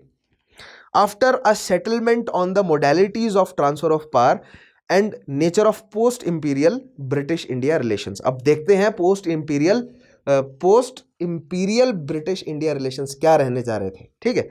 आगे देखते हैं। अब जब कैबिनेट मिशन प्लान आने ही वाला था तब कांग्रेस का क्या स्टैंड है, आइए देखते हैं, ठीक है। On the eve of cabinet mission plan, the Congress demanded that power be transferred to one centre and that minorities demands be worked out in a framework ranging from autonomy to Muslim majority provinces to self-determination or secession from the Indian Union, but only after British left. Congress ने क्या कहा कि बंटवारा नहीं होगा, बंटवारा नहीं होगा, लेकिन कब तक नहीं होगा? देखिए, बंटवारे की बात करी है, सेल्फ ससेशन की बात करी है, लेकिन तब तक नहीं होगा जब तक अंग्रेज ना चले जाएं, यानी अंग्रेज बंटवारा करके नहीं जाएंगे, पहली चीज। दूसरी चीज, अगर बंटवारा नहीं हो रहा है तो एक कॉमन सेंटर रहेगा, यानी कि दिल्ली से ही पेशावर लाहौर को भी कंट्रोल किया जाएगा, दिल्ली से ही ढाका को कंट्रोल किया जाएगा, और दिल्ली से ही मद्रास और बॉम्बे को कंट्रोल किया जाएगा। This means a common centre. और उसी कॉमन सेंटर में मुस्लिम लीग की जो है वो रिप्रेजेंटेशन बैठेगी, उसी कॉमन सेंटर में, और यूनियनिस्ट पार्टी की जो है वो अकाली यूनियनिस्ट पार्टी की रिप्रेजेंटेशन बैठेगी, और कांग्रेस की भी, और अन्य जितनी भी मेजर पार्टीज थी, ठीक है। So that means that is what common centre means, ठीक है। तो पहली बात तो कांग्रेस ने ये पॉइंट रखा, ठीक है, हमें समझ आया। दूसरी चीज, the British bid for a United and friendly India and an active partner in defence of the Commonwealth because a divided India would lack in defense and would be a blot on Britain's diplomacy. तो ये point मैंने आपको explain किया, ठीक है। British चाहते थे एक United and friendly India. United किससे? अपने में भी और ब्रिटिश से भी, और इंडिया जो वो कॉमनवेल्थ का हिस्सा बना रहे, यानी ब्रिटेन द्वारा जो शासित जितने भी देश हैं जिनको एक एक करके ब्रिटेन ने आजाद किया, उनकी एक कॉमनवेल्थ बनाई गई, राइट। और वो एक दूसरे की मदद करें, यानी कि भले ही भारत में अंग्रेजों का शासन हट गया, लेकिन मान लीजिए अगर कल को साउथ अफ्रीका को जरूरत पड़ती है सैन्य मदद की, तो भारत जो है वो साउथ अफ्रीका को सैन्य मदद देगा। क्यों? क्योंकि भारत और साउथ अफ्रीका एक कॉमनवेल्थ का हिस्सा है, ठीक है। ब्रिटेन ये चाहते थे। आगे देखिए, नेक्स्ट चीज, और ये पॉइंट तो मैंने आपको बताया, because a divided India would lack in defence and would be blot on Britain's diplomacy. अगर भारत अपने आप को कॉमनवेल्थ से अलग कर लेगा ना, तो हो सकता है कि कल को जापान फिर से उस पर अटैक कर दे। तो अगर वो कॉमनवेल्थ से अलग है तो फिर साउथ अफ्रीका या सिंगापुर या ऑस्ट्रेलिया उसकी मदद करने क्यों आएगा, है ना। हिंद महासागर में तो यही शक्ति है ना जो नजदीक है, जो तुरंत मदद करने आ सकती हैं, किसकी? भारत की, राइट। सो एक तो ये पॉइंट रखा अंग्रेजों ने। तो हमने कांग्रेस का पॉइंट देखा, हमने अंग्रेजों का पॉइंट देखा। नेक्स्ट पॉइंट देखिएगा, the British policy in 1946 clearly reflected a preference for a united India in sharp contrast to the earlier declarations. United India यानी भारत में बंटवारा नहीं चाहते थे अंग्रेज, क्यों नहीं चाहते थे, अभी मैं आपको बताऊंगा। 1946 के कैबिनेट मिशन से यह बात क्लियर होती है, क्योंकि प्राइम मिनिस्टर क्लेमेंट एटली की स्टेटमेंट सुनिएगा। On March 15, 1946, the prime minister of Britain Clement Attlee said, though mindful of the rights of minorities, cannot allow a minority to place their veto on advance of the majority.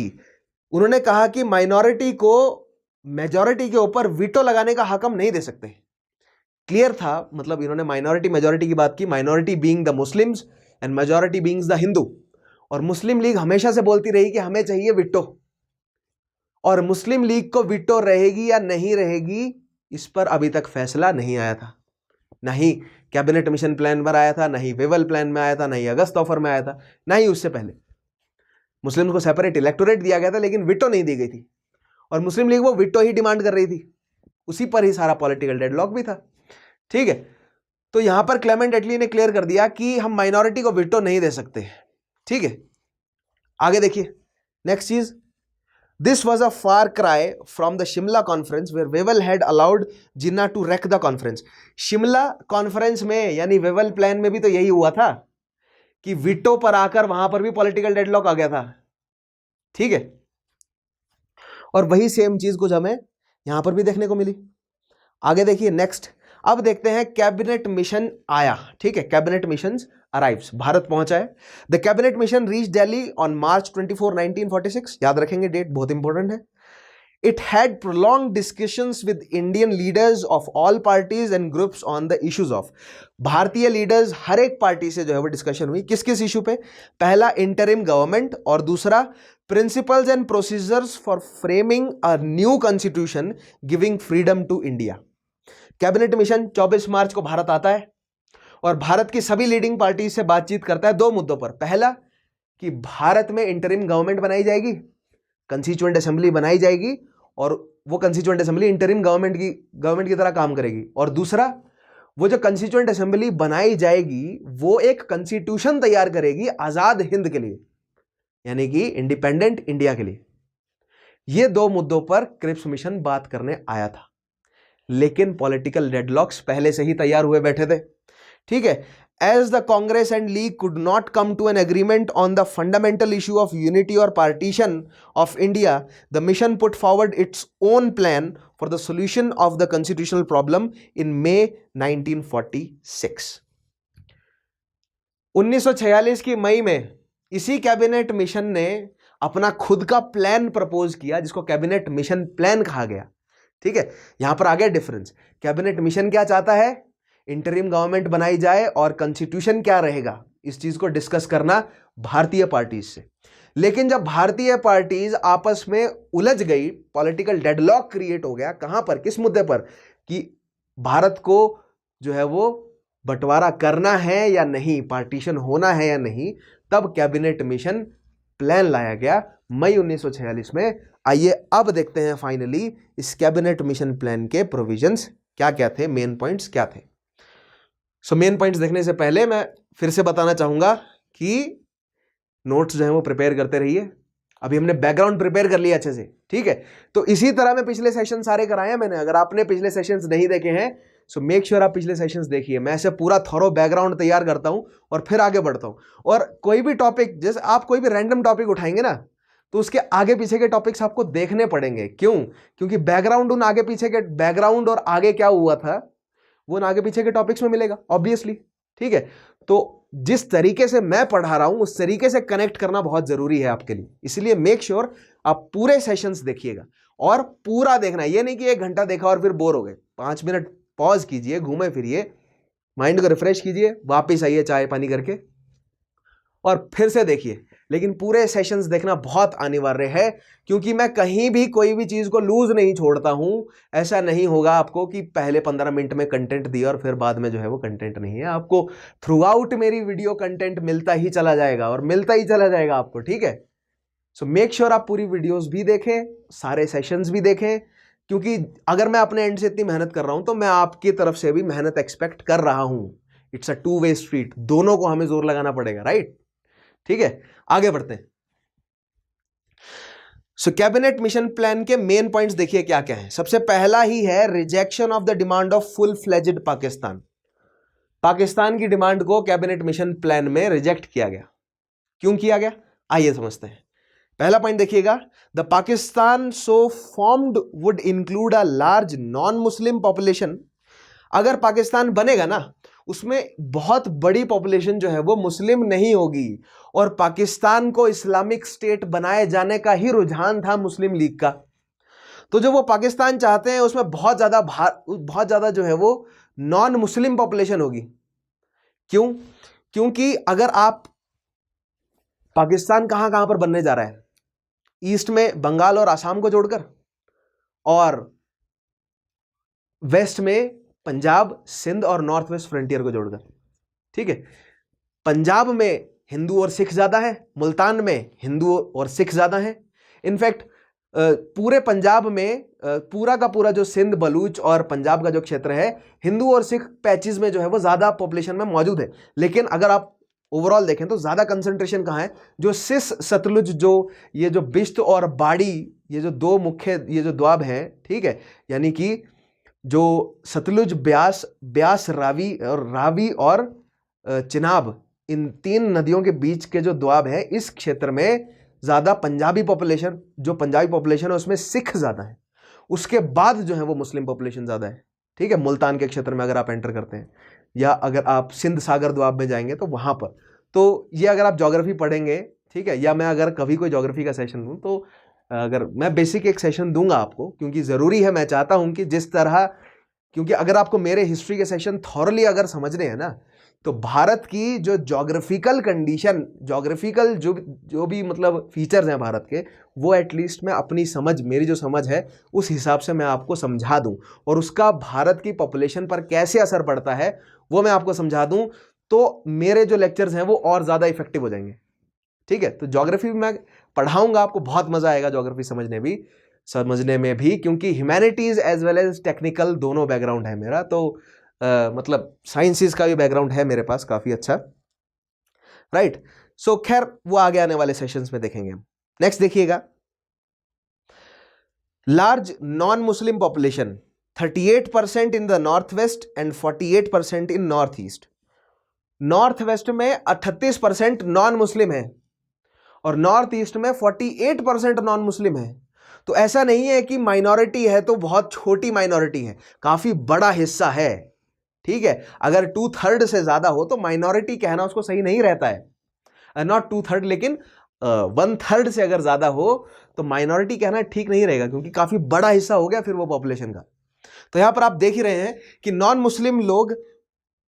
Muslim population 38% है north west में, यानी Punjab, north west frontier, Sindh के area में 38% जो है वो non Muslim है, यानी सिख और हिंदू हैं या अन्य धर्म के या जातियों के लोग।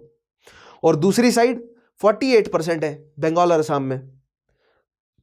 तो पाकिस्तान अगर आप बना दोगे और उसको एक अगर आप मुस्लिम राष्ट्र बनाते हो जिसमें इतनी ज्यादा पॉपुलेशन तो नॉन मुस्लिम है, तो आपका तो आइडिया ही फेल हो जाता है ना, the whole idea of creating a Pakistan.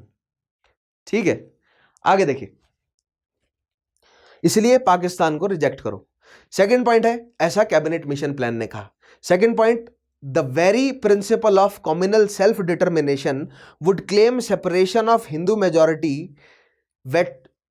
Majority western Bengal and Sikh and Hindu dominated Ambala and Jalandhar divisions of Punjab. ठीक है, already some Sikh leaders were demanding a separate state if the country was partition. Communal self determination का मतलब यह है कि अगर धर्म के बेसिस पर लोगों पर छोड़ दिया जाए कि आप जो है वो अपने आप को एक सेपरेट पॉलिटिकल एंटिटी बना लो, तो बंगाल में जहां पर हिंदू पॉपुलेशन ज्यादा है वो लोग अपने आप को अलग कर लेंगे, और पंजाब में जहां पर हिंदू पॉपुलेशन ज्यादा है, यानी बंगाल में जो वेस्टर्न बंगाल है, जो presently in fact indeed it is known as the name of west Bengal, और नॉर्थ वेस्ट में जो पंजाब है, जो मैंने आपको बताया ना, जालंधर जो द्वाब है, और उसके अलावा जो नेक्स्ट जालंधर से ऊपर वाला जो एरिया है, यानी कि जो अमृतसर के आसपास वाला एरिया है, यानी जो प्रेजेंट डे पंजाब है, ये क्या है, ये आपका सिख डोमिनेटेड एरिया है।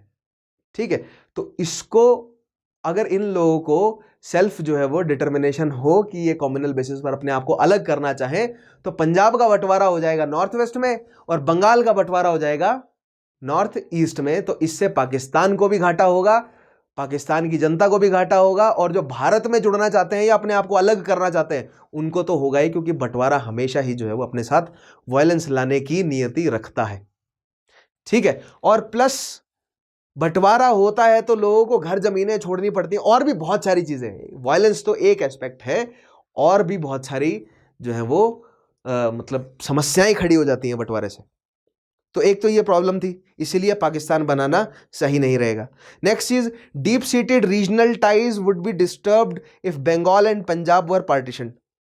जो बंगाल और पंजाब को अगर पार्टीशन कर दोगे आप उसमें, तो जो बिजनेस है इतना पुराना, क्योंकि Bengal is the very hub of business from the medieval times, ठीक है, और इनफैक्ट उससे पहले से भी, अर्ली मेडाइवल से भी।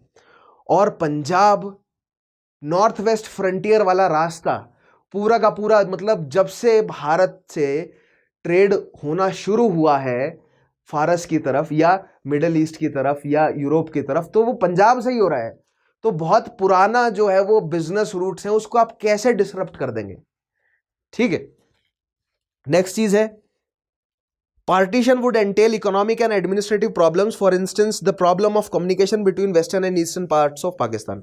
पार्टीशन आप कर दोगे, आप एक ईस्टर्न पाकिस्तान बना रहे हैं, आप वेस्टर्न पाकिस्तान बना रहे हैं, बीच में इंडिया है, इंडिया से आप दुश्मनी मोल ले रहे हो, तो कैसे कम्युनिकेट करोगे आप? ठीक है, टेलीफोन लाइन से ही कम्युनिकेट करना है ना, तो टेलीफोन लाइंस के लिए आपको इंडिया से जो है वो रिलेशन बनाने पड़ेंगे। तो कम्युनिकेशन गैप है एक पूरे देश का, राइट। सो ये भी एक बहुत बड़ी समस्या थी, तो आप जो है वो नहीं बना सकते पाकिस्तान। नेक्स्ट चीज, और उसके अलावा इकोनॉमिक और एडमिनिस्ट्रेटिव प्रॉब्लम्स तो आनी ही है बंटवारे की वजह से, वो तो हम सब समझते ही है। The division of armed forces would be dangerous. सेना को कैसे बांटोगे? सेना को किस बेसिस पे बांटोगे? कौन सी रेजिमेंट कहां जाएगी? राजपूत पाकिस्तान में भी है, राजपूत इंडिया में भी है, तो राजपूत रेजिमेंट को कैसे अलग अलग करोगे? किस बेसिस पर अलग करोगे? ठीक है, तो यह समस्या थी।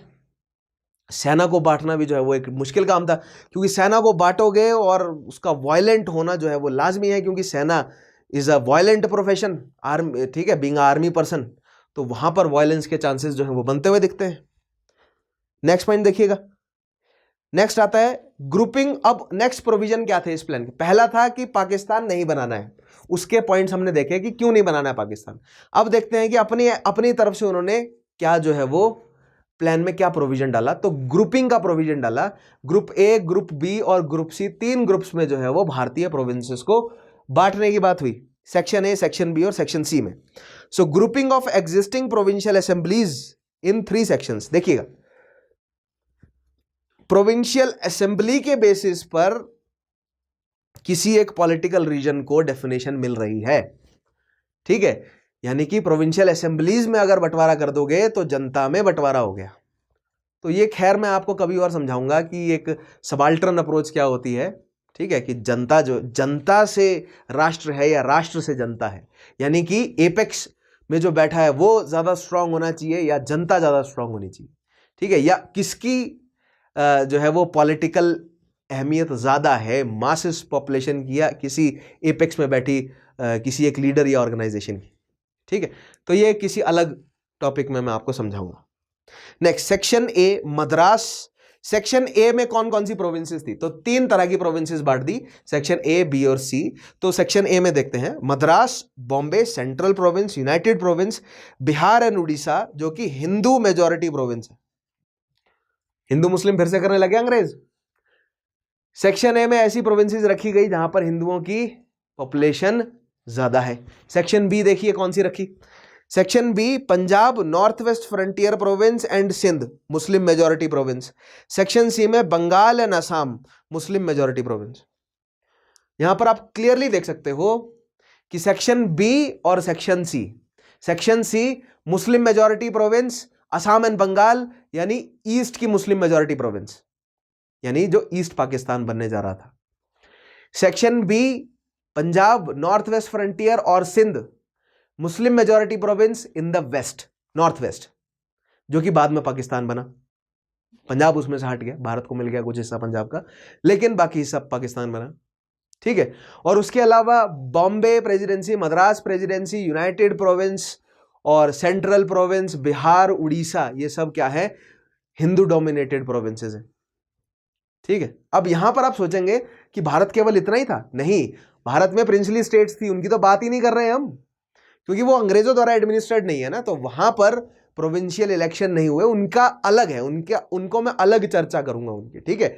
उन पे एक अलग सेशन है इंडियन प्रिंसली स्टेट्स को लेकर, ठीक है, उसमें मैं अलग से, तो अब ये जुड़ जाएगा आपका, दोनों चीजें जुड़ जाएंगी, तो वो एक अलग सेशन में लेकर आऊंगा मैं, ठीक है। तो ये ए, बी और सी बांट दिया। 3-tier executive and legislature at provincial section and union levels. 3-tier जो है वो एग्जीक्यूटिव और लेजिस्लेचर, 3 टियर का एग्जीक्यूटिव और लेजिस्लेचर लाया गया, यानी कि मान लीजिए प्रेजेंटली क्या होता है, प्रेजेंटली किस तरह का लेजिस्लेचर है, विधानसभाएं हैं और ऊपर क्या है, हमारी पार्लियामेंट है, ठीक है। विधानसभाओं के नीचे क्या है, पंचायत है। क्या पंचायत कानून बना सकती है? नहीं, राइट। मेयर्स हैं, म्यूनिसिपैलिटीज हैं, क्या वो कानून बना सकती हैं? वैसे कानून की कई डेफिनेशंस होती हैं, कानून में रूल रेगुलेशन सब आ जाता है, ठीक है। तो हाँ, कह सकते हैं आपकी जो है वो बिल्कुल सबॉर्डिनेट लेवल पर लेजिस्लेशन करने का हक जो है वो कहीं ना कहीं एक एग्जीक्यूटिव ऑफिसर के पास भी होता है, रूल्स रेगुलेशन जो है वो बनाना। खैर उस बहस में नहीं जाएंगे हम, वो आगे मैं पॉलिटी में आपको मतलब पॉलिटी का जो ग्लिम्स दूंगा आपको, मैं वहाँ पर ये चीज़ें जो है वो क्लियर कर दूंगा, क्योंकि जब हम कॉन्स्टिट्यूशन बनाएंगे तो वहाँ पर मैं कॉन्स्टिट्यूशन के कुछ आर्टिकल्स आपको समझाऊंगा डिटेल में, ठीक है। तो 3 लेवल का, 3 टियर का, यानी कि एक सबॉर्डिनेट लेवल होगा एग्जीक्यूटिव का, एक जो है वो स्टेट लेवल होगा और एक सेंट्रल लेवल का एग्जीक्यूटिव है। उसी तरह जुडिशियल लेजिस्लेशन के लिए भी सबॉर्डिनेट, एक स्टेट लेवल यानी प्रोविंस लेवल और एक सेंट्रल लेवल का। तो ये तीन जो है वो टियर सिस्टम में बांटा गया एग्जीक्यूटिव और लेजिस्लेचर को। Provincial section and union levels, ठीक है, प्रोविंशियल सेक्शन और यूनियन लेवल्स। अच्छा, सबॉर्डिनेट ना कहकर, सबॉर्डिनेट नहीं था, माफ कीजिएगा, सेक्शन लेवल है। प्रोविंस है, कुछ प्रोविंस को मिलाकर एक सेक्शन है और फिर यूनियन है, यानी कि अगर नॉर्थ वेस्ट फ्रंटियर पंजाब और सिंध को मिला दें तो वो एक सेक्शन बन गया ना, 3 प्रोविंसेस उनका एक सेक्शन और फिर सेंटर दिल्ली। बंगाल और असम 2 प्रोविंसेस उनका एक सेक्शन और फिर centre Delhi. So province, section और यूनियन लेवल। और देखिए नेक्स्ट पॉइंट क्या है, a constituent assembly was to be elected by provincial assemblies by proportional representation. एक कंस्टिट्यूएंट असेंबली बनाई जानी थी प्रोविंशियल असेंबलीज से, प्रोपोर्शनल रिप्रेजेंटेशन से, और जिसमें वोटिंग होगी जनरल, मुस्लिम और सिखों में। तो ये बात तो क्रिप्स मिशन ने बोल दी है ऑलरेडी, राइट। क्रिप्स मिशन में वेवल प्लान में दोहरा दी गई थी ये बात, और अब कैबिनेट मिशन प्लान में इस पर ठोस तरीके से बोल दिया गया कि अब तो हम करने ही जा रहे हैं, ठीक है। अब देखिएगा इस कंस्टिट्यूएंट असेंबली के मेंबर्स कौन कौन रहेंगे। This constituent assembly would be a 389 member body. कितने मेंबर होंगे टोटल? 389 मेंबर होंगे, with provincial assembly sending 292। Provincial assembly से कितने होंगे? 292। चीफ कमिश्नर प्रोविंस से कितने होंगे? 4, और बाकी बचे हुए 93 किससे होंगे? पढ़ पा रहे हैं आप? And the princely states sending 93 members, ठीक है। लेकिन ध्यान रखिएगा, इस कंस्टिट्यूएंट असेंबली में टोटल 392 मेंबर्स, जिसमें से 292 को इलेक्ट किया जाएगा, ध्यान रखिएगा, डायरेक्ट इलेक्ट किया जाएगा प्रोविंसेस से, ठीक है, प्रोविंशियल लेजिस्लेटिव असेंबलीज से इलेक्ट किया जाएगा। 4 मेंबर जो है वो चीफ कमिश्नर के प्रोविंस से उठाए जाएंगे, और 93 मेंबर्स को नॉमिनेट करेंगे प्रिंसलीज। अब यहां पर कांग्रेस का ऑब्जेक्शन है कि प्रिंसलीज नॉमिनेट ना करें, क्योंकि प्रिंसलीज अपने आप को नॉमिनेट कर देंगे, तो सारे राजकुमार जो है वो, जो हो सकता है कि आधे जो है वो पढ़े लिखे ना हो, आधे पढ़े लिखे हो, नशे में डूबे हो, अफीम करते हो, ठीक है। तो ये जो सॉफ्ट जो भारत की प्रिंसली है, जो कि पढ़ी लिखी नहीं है और अंग्रेजों के कंट्रोल में रही है, वो अगर लेजिस्लेटिव काउंसिल्स में, वो जो अगर कंस्टिट्यूएंट असेंबली में आ गई तो समस्याएं बढ़ जाएंगी, यानी पढ़े लिखे लोग चाहिए थे वहां, ठीक है, ताकि पूरे भारत के लिए जो है वो काम किया जा सके ना ही। और अगर कोई प्रिंसली आता है, प्रिंसली जो है वो हो सकता है अपने आप को नॉमिनेट कर दे। ज्यादातर राजकुमारों ने, राजाओं ने अपने आप को नॉमिनेट किया, या तो उन्हीं के राज्य का कोई बड़ा कैपिटलिस्ट उन्होंने नॉमिनेट किया। अगर ऐसा तो नहीं है ना कि हर एक राजा ही मजबूत है ना, बैंकर्स ने भी तो फंड किया हुआ था उन्हें, तो जरूरी नहीं है कि वो खुद को नॉमिनेट करें। तो ये नॉमिनेशन वाला फंडा जो है वो गलत था, इस चीज पर ऑब्जेक्शन उठा। नेक्स्ट चीज, in the constituent assembly members from group A, B and C were to sit separately to decide the constitution for provinces and if possible for the groups. Group A, B, C के जो members है ना, वो अपने अपने province में ना बैठकर अपने लिए प्रोविंशियल कॉन्स्टिट्यूशन बनाएंगे। और हो सकता है कि ए वाले जो है वो ग्रुप का पूरा एज अ ग्रुप जो है वो मिलकर कॉन्स्टिट्यूशन बना सकते हैं। दैट मीन्स हमें यहां पर फेडरेशन बनता हुआ दिख रहा है, क्योंकि अगर प्रोविंस अपने लिए कानून बनाएगी तो प्रोविंस तो अपने हिसाब से बनाएगी ना कानून, जिसको सेंटर चैलेंज अगर ना कर सके तो ये फेडरेशन ही बन गया ना। तो भारत में एक फेडरेशन बनाने की तरफ जो है वो कदम जाता हुआ दिख रहा है। भारत में अगर फेडरेशन रहेगा तो सेंटर कमजोर हो जाएगा, सेंटर कमजोर हो जाएगा तो बाहरी शक्तियां कंट्रोल कर सकती हैं। ठीक है, तो ये भी एक अंग्रेजों की तरफ से एक प्लान था। नेक्स्ट पॉइंट देखिएगा, then the whole constituent assembly, all 3 sections A, B and C combined would sit together to formulate union constitution. जो यूनियन कॉन्स्टिट्यूशन है और प्रोविंशियल कॉन्स्टिट्यूशन है, ग्रुप कॉन्स्टिट्यूशन है, 3 तरह के कॉन्स्टिट्यूशन बन गए। प्रोविंशियल कॉन्स्टिट्यूशन, प्रोविंशियल लेवल पर जो कंस्टिट्यूएंट असेंबली के मेंबर बने हैं वो प्रोविंशियल कॉन्स्टिट्यूशन बना लेंगे। अगर वो एक ही ग्रुप के बिलोंग करते हैं तो वो एक ग्रुप का भी मिलकर बना सकते हैं, और फिर वो तीनों सेक्शंस ए, बी और सी, वो तीनों सेक्शंस मिलकर जो है वो पूरे राष्ट्र यानी यूनियन, पूरे संघ के लेवल का कॉन्स्टिट्यूशन बनाएंगे। ठीक है, आई होप आपको ये पॉइंट समझ आया होगा अच्छे से। नेक्स्ट देखते हैं आगे क्या था, और क्या क्या प्रावधान थे और क्या क्या प्रोविजंस थे कैबिनेट मिशन प्लान में। ऑलराइट, सो अभी तक हमने देखा कि पाकिस्तान नहीं बनना चाहिए और ए, बी, सी सेक्शंस में प्रोविंसेस को बांट देना चाहिए। अब देखते हैं और क्या क्या प्रोविजंस थे या और क्या क्या क्लॉजेस थे कैबिनेट मिशन प्लान के। पहला पॉइंट देखिएगा, a common centre would control defence, communication and external affair. Centre रहेगा कॉमन, किसका? सारी प्रोविंसेस के लिए, और वो डिफेंस, कम्युनिकेशन और क्या क्या संभालेगा, देखिएगा, डिफेंस, कम्युनिकेशन और एक्सटर्नल अफेयर, यानी किससे युद्ध करना है, किसके साथ संधि करनी है, किसके साथ ट्रेड करना है, कितना ट्रेड करना है, क्या ट्रेड करना है, यानी कि जो इंटरनेशनल अफेयर्स हैं वो सेंटर डिसाइड करेगा। यानी कि मान लीजिए मद्रास के पास कोस्ट लाइन है, बॉम्बे प्रेसिडेंसी के पास भी कोस्ट लाइन है, तो वो खुद अपनी मर्जी से ट्रेड नहीं कर सकते, सेंटर से पूछना पड़ेगा उन्हें कि वो जो है वो किस देश के साथ कितना ट्रेड करें। ठीक है, और कम्युनिकेशन यानी कि टेलीफोन कौन करेगा, यानी कि कहां कहां पर टेलीफोन लाइन होंगी, क्या रेट रहेगा, उन सब वो सारी चीजें जो है वो सेंटर ने डिसाइड करनी है। प्लस डिफेंस, युद्ध किसके साथ करना है, संधि किसके साथ करनी है, वो सब किसने डिसाइड करना है, सेंटर ने। ठीक है, पहला point, a federal structure was envisaged for India. Federal structure Bharat में आ सकता है, क्यों? क्योंकि प्रोविंसेस को बोला गया कि आप अपना कॉन्स्टिट्यूशन अलग से बनाइए, ग्रुप्स को बोला गया आप अपना कॉन्स्टिट्यूशन अलग से बनाइए, तो दैट मीन्स भारत में फेडरल सिस्टम आ सकता है, इसकी संभावना बनी हुई थी।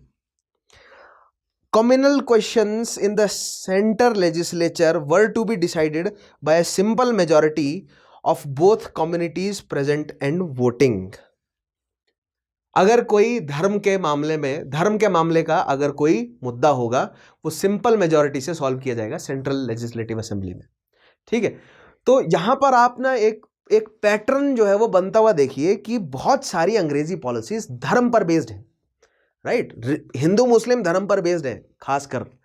ठीक है, तो यहां पर आप जो है वो एक पॉइंट को समझ सकते हैं कि कितना ज्यादा जो है वो धर्म इंपॉर्टेंट रहा, किस चीज के लिए, एक एडमिनिस्ट्रेशन को सेटअप करने के लिए, मेडाइवल टाइम्स में भी, एंशिएंट में भी और मॉडर्न टाइम्स में भी, भारत में भी, हिंदुओं में भी, मुस्लिम्स में भी, यहूदियों में भी, ज़ोरोस्ट्रेनियंस में भी, ताओइज्म में भी, उसके अलावा मंगोल्स में भी, क्रिश्चियनिटी में भी, एज़टेक्स में भी, मायंस में भी, हर जगह धर्म का इस्तेमाल किया रूलिंग क्लास ने जनता को मैनिपुलेट करने के लिए। ठीक है। और ब्रिटेन की पॉलिसीज, ज्यादातर पॉलिसीज जो है वो रिलीजन सेंट्रिक होती थी। In the name of God शपथ लेते हैं वो, कि या तो in the name of God और in the name of king और देयर क्वीन, ये उनकी शपथ होती है। कोई भी एक्शन होता है वो इन द नेम ऑफ गॉड होता है, या तो in the name of state या किंग और क्वीन होता है, जो कि भारत के जो है वो संविधान में नहीं है। ठीक है, इन द नेम ऑफ किंग और क्वीन या गॉड के नाम पर नहीं, हम जो है वो संविधान के नाम पर काम कर रहे हैं। ठीक है, या राष्ट्रपति के नाम पर काम कर रहे हैं, अपने एग्जीक्यूटिव एटलीस्ट। सो यहां पर हमें ये पॉलिसी जो है वो समझनी है कि अंग्रेजों ने कितना डीप रूट किया। आज तक इस चीज को भारत में हिंदू मुस्लिम जो है वो मतलब जनता को मैनिपुलेट करने के लिए इस्तेमाल किया जाता है। एक बिल्कुल बेसिक टैक्टिक है। अब ध्यान से समझिएगा, यह अकेला भारत में नहीं है। ईरान में या अफगानिस्तान या पाकिस्तान में शिया और सुन्नी आपस में लड़ रहे हैं। एक धर्म के अंदर भी हो सकता है ये। ठीक है, उसके अलावा आगे अगर आप बढ़ जाएंगे तो यहूदी और मुस्लिम्स आपस में लड़ रहे हैं। ठीक है, और ज़ोरोस्ट्रानियंस और मुस्लिम्स और यहूदी आपस में लड़ रहे हैं। यहूदी क्रिश्चियंस मुस्लिम्स में आपस में लड़ाई है। और जो रूलिंग क्लास है ना, जो शासन कर रही है, वो इन सब छोटे छोटे फंडों का इस्तेमाल करती है लोगों को आपस में लड़वा के रखने के लिए। और जो पूंजीपति हैं, जो कैपिटलिस्ट हैं, वो अपना मुनाफा हमेशा की तरह कमा ही रहे हैं, चाहे वो मोनार्क हो या फिर बाद में रेनेसांस के बाद पूंजीपतियों की जो बढ़ोतरी हमें नजर आई यूरोप या उनकी जो शक्ति में वृद्धि नजर आई यूरोप में। ठीक है, नेक्स्ट देखिएगा। सो कॉम्युनल क्वेश्चंस पर सेंट्रल लेजिस्लेचर जो है वो सिंपल मेजॉरिटी से फैसले लेगा। नेक्स्ट था, provinces were to have full autonomy and residual powers. Provinces के पास फुल ऑटोनॉमी भी होगी और रेजिडुअल शक्तियां भी होंगी। रेजिडुअल शक्तियां जैसे कि भारतीय संघ के पास टैक्स लगाना एक रेजिडुअल शक्ति है, जो कि कंकरेंट और स्टेट लिस्ट दोनों में ही नहीं है। ठीक है, सो उसी तरह जो प्रोविंसेस हैं उनके पास रेजिडुअल शक्तियां होंगी, यानी टैक्स कितना लगाया जाना है अपनी जनता पर वो खुद डिसाइड कर सकते हैं, फॉर एग्जाम्पल। ठीक है, और अपनी जो है वो प्रोविंशियल शक्तियां तो है ही उनके पास। सो दैट मीन्स एक फेडरल सिस्टम होने जा रहा था भारत में अगर एक यूनिटरी सिस्टम नहीं होता, एक ना फेडरल सिस्टम अगर आता भारत में, तो साल नहीं लगते 10 कुल मिला के भारत के 50 टुकड़े होने में, भारतीय संघ के। ठीक है, अगर भारत में फेडरल सिस्टम होता, ऐसा जो है वो कई इतिहासकारों का मानना है। इसीलिए जो लीडिंग पार्टीज थी भारत की, जो लीडर्स थे जितने भी, अगर नाम लिया जाए तो जवाहरलाल नेहरू भारतीय संघ या पटेल साहब भी भारतीय संघ बनाने के पीछे जो है वो इतना प्रेशर डाल रहे थे। इनफैक्ट पटेल साहब और उनके सेक्रेटरी मेनन साहब ने तो घूम घूम कर 1937 के बाद ही सभी प्रोविंसेस में जाकर, मतलब वहां से शुरू हो गया था, लेकिन 1946 कैबिनेट मिशन प्लान और इलेक्शंस के बाद जो है वो ज्यादा बड़े लेवल पर उन्होंने प्रोविंसेस में जाकर और प्रिंसलीज में जाकर उनको जो है वो भारतीय संघ में जुड़ने के लिए जो है प्रोत्साहित करना शुरू कर दिया था। इंस्ट्रूमेंट ऑफ एक्सेशन पर साइन करवाना शुरू कर दिया था। क्यों? संघ बनाना बहुत आवश्यक है। संघ नहीं बना तो भारत को बिखरने में साल नहीं लगेंगे ज्यादा। ठीक है, और पार्टीशन करना, संघ को तोड़ना था। तो यहां पर कांग्रेस को भी फैसला लेना था कि कितना जो है वो हिस्सा तोड़ दिया जाए कि मुस्लिम लीग भी शांत हो जाए, अंग्रेज भी चले जाएं चुपचाप, और भारत में जो है वो आगे फर्दर ये जो बंटवारा किया गया है ये आगे फर्दर ना बढ़े। ठीक है, और अगर कोई बंटवारे की मांग करे तो उसको हम सबडू कर सकें। लाइक कश्मीर और हैदराबाद को सबडू किया गया, उसके अलावा और भी थे, लेकिन 2 ये बड़े राज्य थे। राइट, सो खैर इनको मैं पोस्ट इंडिपेंडेंस में समझाऊंगा, आगे आने वाले सेशंस में हम करेंगे इन चीजों को कवर। ठीक है, सो प्रोविंसेस को फुल ऑटोनॉमी दी गई। Princely states were no longer to be under paramountcy of British government. Princely states जो है वो अब अंग्रेजी शासन के अंडर नहीं थे। ठीक है, they would be free to enter into an agreement with successor governments of the British government. वो ब्रिटिश गवर्नमेंट से आजाद हैं और उनको हक दे दिया गया कि वो या तो मुस्लिम जो डोमिनेटेड जो गवर्नमेंट है, जिस भी प्रोविंशियल गवर्नमेंट में जुड़ना चाहते हैं जुड़ जाइए, उनकी मर्जी है। और अगर नहीं किसी प्रोविंशियल गवर्नमेंट में जुड़ना चाहते तो ब्रिटिश गवर्नमेंट का साथ ले सकते हैं। आजादी उनके लिए भी ऑप्शन नहीं था। या तो किसी प्रोविंशियल गवर्नमेंट के साथ जुड़ जाइए, या किसी प्रोविंस के साथ जुड़ जाइए, या तो इन ब्रिटेन के साथ जुड़ जाइए। आजादी नहीं है उनके लिए ऑप्शन। और भारतीय राजा आजादी चाहते थे ऑब्वियसली, क्यों? क्योंकि बहुत सारे ऐसे राजपूत भारतीय राजा हैं जो लगभग लगभग आप मान के चलिए पिछले एक पूरी मिलेनियम से जो है वो, एक पूरी मिलेनियम तो नहीं लेकिन 700-800 सालों से वो पूर्णतः आजाद नहीं थे। पहले दिल्ली सुल्तानों के कंट्रोल में, अगर मैं राजपूतों की बात करूं, फिर उसके बाद मुगलों के कंट्रोल में आजादी रही उनके पास, लेकिन वो पूर्ण आजादी नहीं रही। ठीक है, पूरी तरह वो अपने आप को आजाद नहीं कह सके। अब 4-5 साल की आजादी, फिर घेर लिया जाता था उन्हें। ठीक है, एक लंबे समय तक आजादी नहीं रही। फिर उसके बाद अंग्रेजों ने घेर के रखा। अब अंग्रेज जा रहे हैं तो वो पूर्ण आजादी चाहते थे। ठीक है, लेकिन वो भी उनको मिलना भी नसीब नहीं था। देखते हैं कैसे, आगे देखिए। After the first general elections a province was to be free to come out of a group, and after 10 years a province was to be free to call for a reconsideration of the group or the union constitution. ठीक है, तो यहां पर बोला गया कि एक कोई भी प्रोविंस है ना, कोई भी प्रोविंस है, वो पहले जनरल इलेक्शन के बाद जो है वो किसी ग्रुप से बाहर निकल सकता है। और दूसरी चीज, जैसे कि मान लीजिए नॉर्थ वेस्ट फ्रंटियर है या असम है, असम को किस में रखा गया है? ग्रुप सी में। ठीक है, तो अगर वो उस ग्रुप से बाहर निकलना चाहता है तो पहले जनरल इलेक्शन के बाद ही निकल पाएगा। और एक बार बाहर निकल गया और मान लीजिए उसने ग्रुप बी या ग्रुप ए को ज्वाइन कर लिया, फिर उसके बाद 10 साल तक नहीं छोड़ सकता उसे। 10 साल के बाद ही उस ग्रुप को छोड़ पाएगा। ठीक है, नेक्स्ट पॉइंट देखिएगा। Meanwhile an interim government was to be formed from the constituent assembly. Constituent assembly से इंटरिम गवर्नमेंट बनेगी। यह पॉइंट हम ऑलरेडी एस्टेब्लिश कर चुके हैं। अब ये जो कैबिनेट मिशन प्लान था, इसकी जो ग्रुपिंग की गई है, A section, B section, C section में बांटा गया है, उसको लेकर कांग्रेस और मुस्लिम लीग के क्या जो है वो रवैया था और क्या ओपिनियंस थे, आइए अब उनके रिएक्शंस को समझते हैं। ठीक है, पहला पॉइंट देखिएगा। ईच पार्टी और group looked at the plan from its own point of view. Congress ने कैसे देखा? To the Congress, the cabinet mission plan was against the creation of Pakistan since grouping was optional, no constituent assembly was envisaged, and the league no longer had a veto. ठीक है, तो कांग्रेस ने किस तरह देखा कि कैबिनेट मिशन प्लान जो है वो पाकिस्तान की क्रिएशन के खिलाफ है। क्यों है खिलाफ? क्योंकि सबसे पहली बात तो यह है, ग्रुपिंग वाज ऑप्शनल। ग्रुप, किस ग्रुप में जाना है आपको, यह ऑप्शनल था। One constituent assembly was envisaged. एक कंस्टिट्यूएंट असेंबली जो है वो बनाई जानी थी, एक। And the league no longer had a veto. और मुस्लिम लीग के पास वीटो नहीं थी।